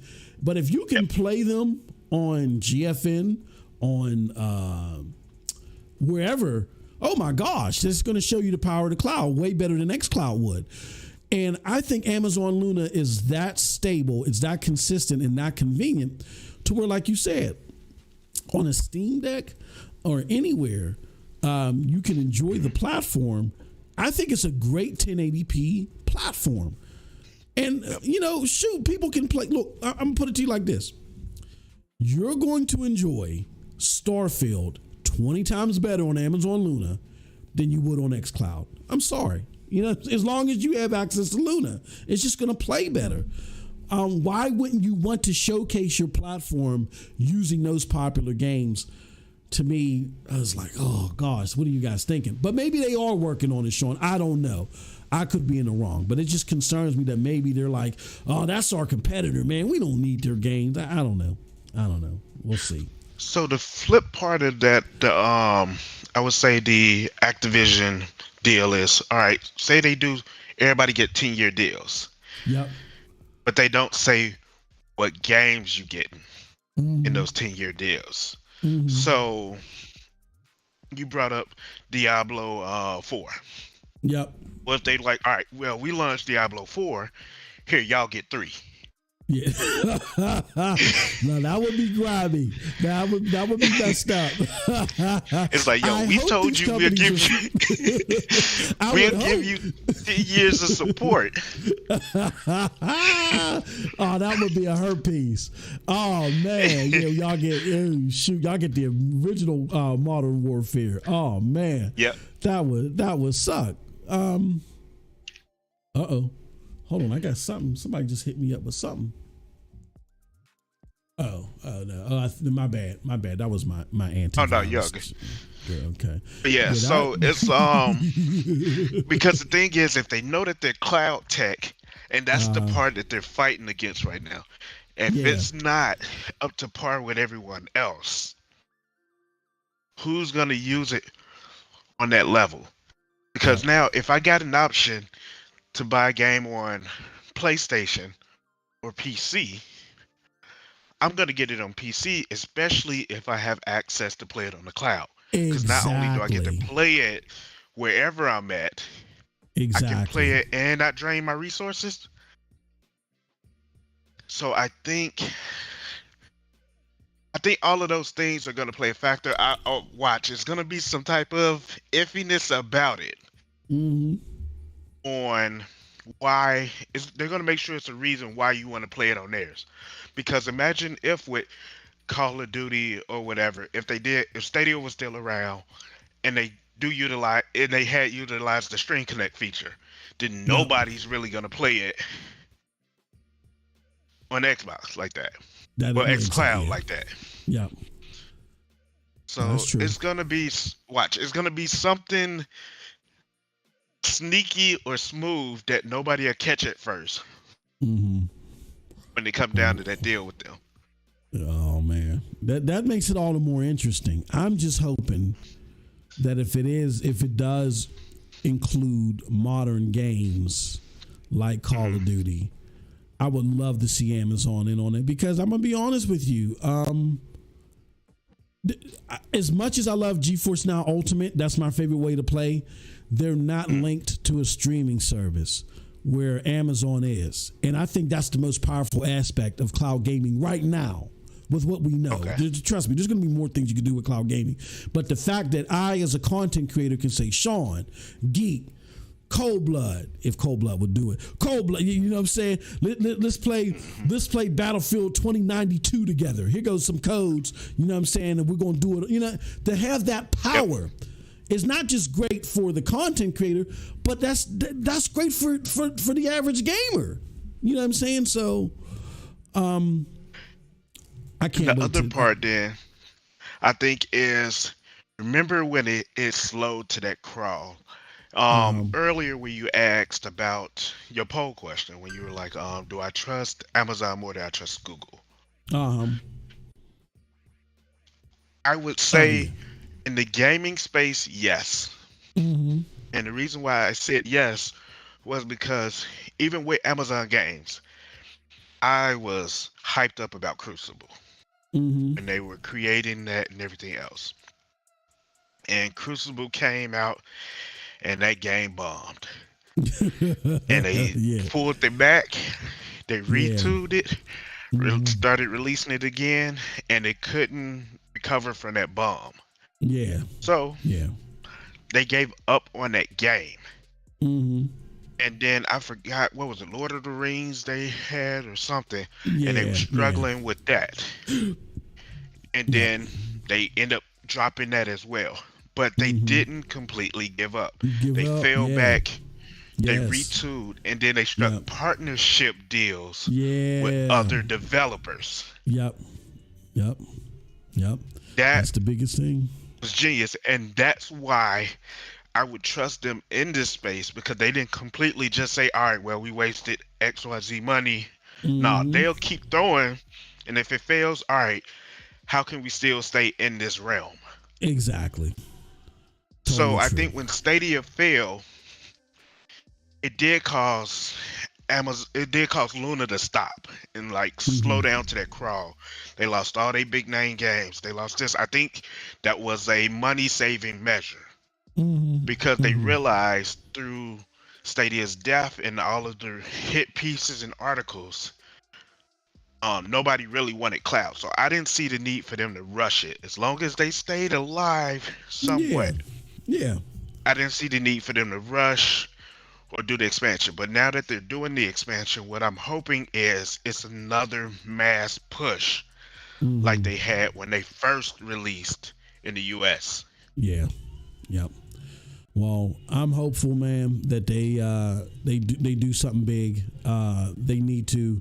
I think it's a great service, and I think gamers will really benefit from it. Doing great. Yep. Hey, Sean, thanks for coming in, man. I really appreciate you, brother. We're gonna do a lot more of these. It was great talking Okay. to you. But thank you so You much, too, man. man. All right, peace All out. right, you take care. All right, that was my first time rapping with my brother Sean. We got to do that more often. I gotta get his ass on the podcast. You know what I'm saying?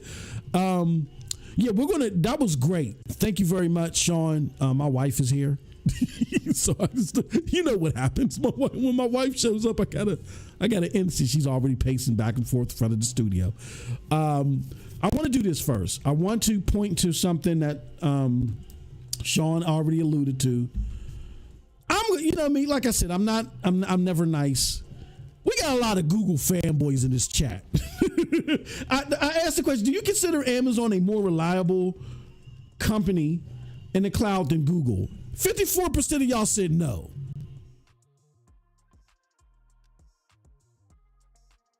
45% of y'all said yes.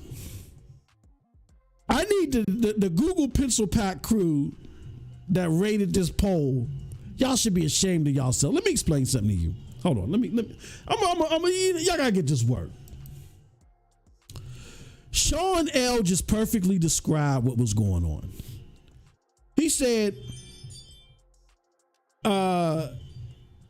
Amazon did a couple of failures. They tried to retool some stuff, didn't work. But they didn't give up. They came back and then they retooled what they had to do, and then they dropped some decent games, or games that did fairly well because of it.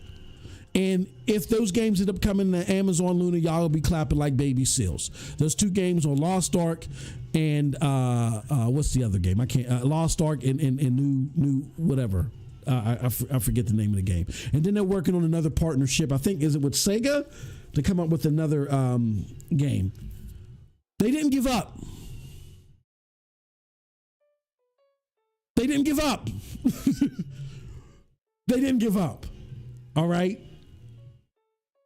They didn't give up in their publishing or game making stint. Google did.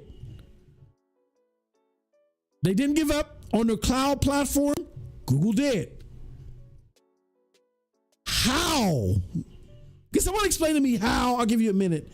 Explain to me how Google is more of a trusted platform in the cloud, and then Amazon is bigger in the cloud.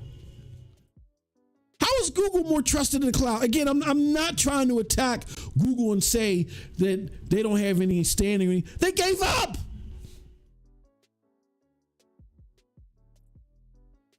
I don't get it. Anywho, we're gonna end this because we've gone on for a long time, but this was fun as hell. And let me show you guys something. I'll do more of these if the turnout is good.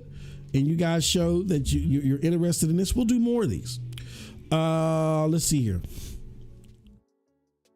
This is how you can participate. This is how Sean L was able to get in, and we were able to put him in on the panel, and we talked for a few moments. Normally, I would only give people 2 minutes, but that's my homie Sean L. You know what I'm saying? Longtime supporter. And secondly, we didn't have anybody else in the green room at the moment.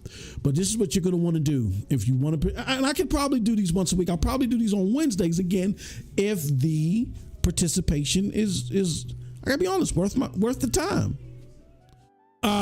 Join the Discord. So you join into Discord. The link to the Discord is pinned to this as well. Join the YouTube channel. You got to be a member. You can be a member at any level. And then lastly, go sit in the caller green room. This is the caller green room. Sit here. Wait for us and we'll pull you in. You'll be sitting there with other people. Y'all can chat it up until I pull y'all in there. But that's what you're gonna want to do. All right.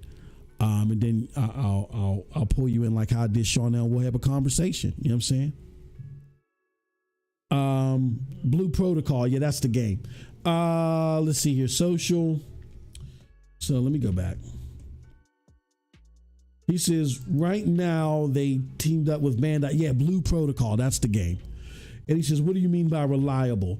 One that you can rely on. Somebody that's reliable is they have to me, reliable in the purest sense is you're there.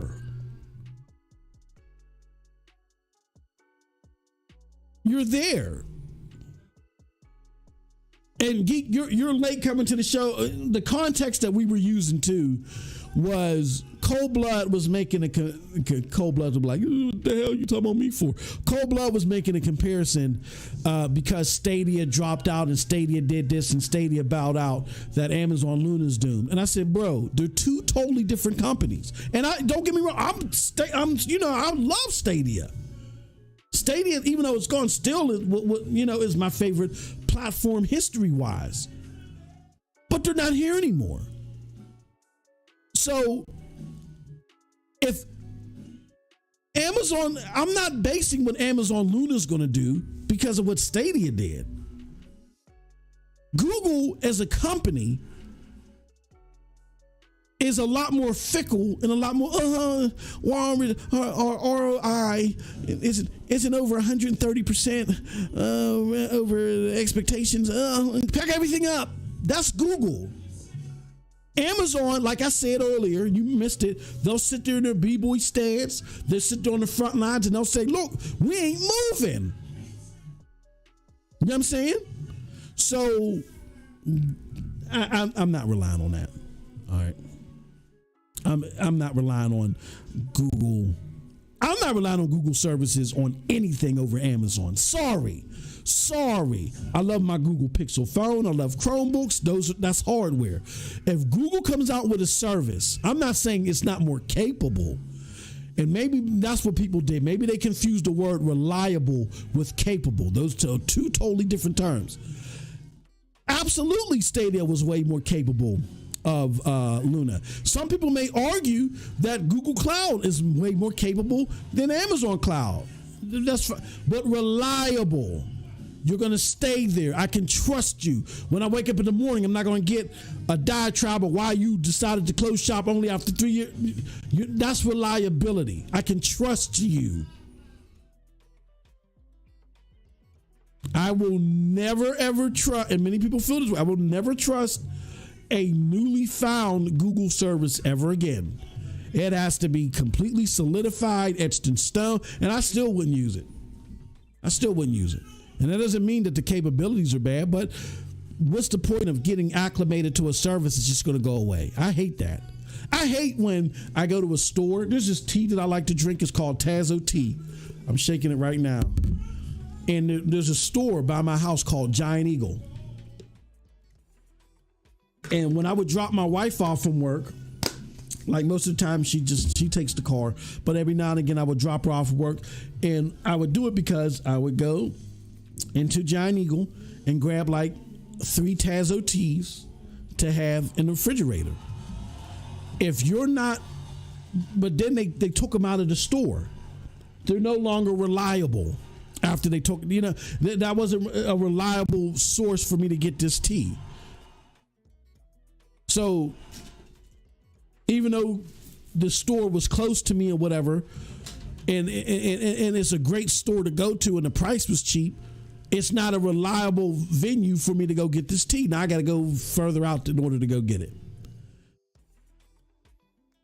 So even though Google may have performed better, it isn't more reliable.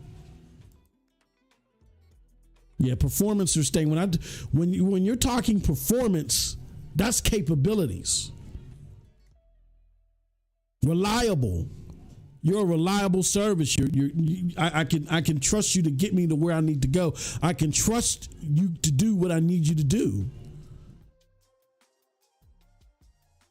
You're not reliable if you could be the best driver in the world. But if you're always late and you end up making me late to work, you're not reliable. Or some days you don't even show up, you're not reliable. There's nothing reliable. And I think that's where a lot of people get upset about my post-mortem Stadia or Google comments. They're not reliable. Well, the Stadia was great. Yes, it was the best platform when it was here. My favorite of all time to date. But it wasn't reliable. Because all the fears that being brought up in articles like this, that are now being thrown at Amazon Luna's feet is because of what Stadia did. Nobody wins if Amazon Luna succeeds. It's absurd, but it's based upon the fears that came to fruition because of Stadia. So, with that being said, I appreciate everybody for coming through. Thank y'all so much. Again, if you want to be part of the next SLS featuring MM2K, I'll read your comments in the chat. Or if you want to get on the panel, speak your piece, do your thing. Join the Discord, become a member. The link to the Discord is in the chat. With all that said, I appreciate all y'all. Thank y'all so much. Have a wonderful, wonderful gaming day. Peace.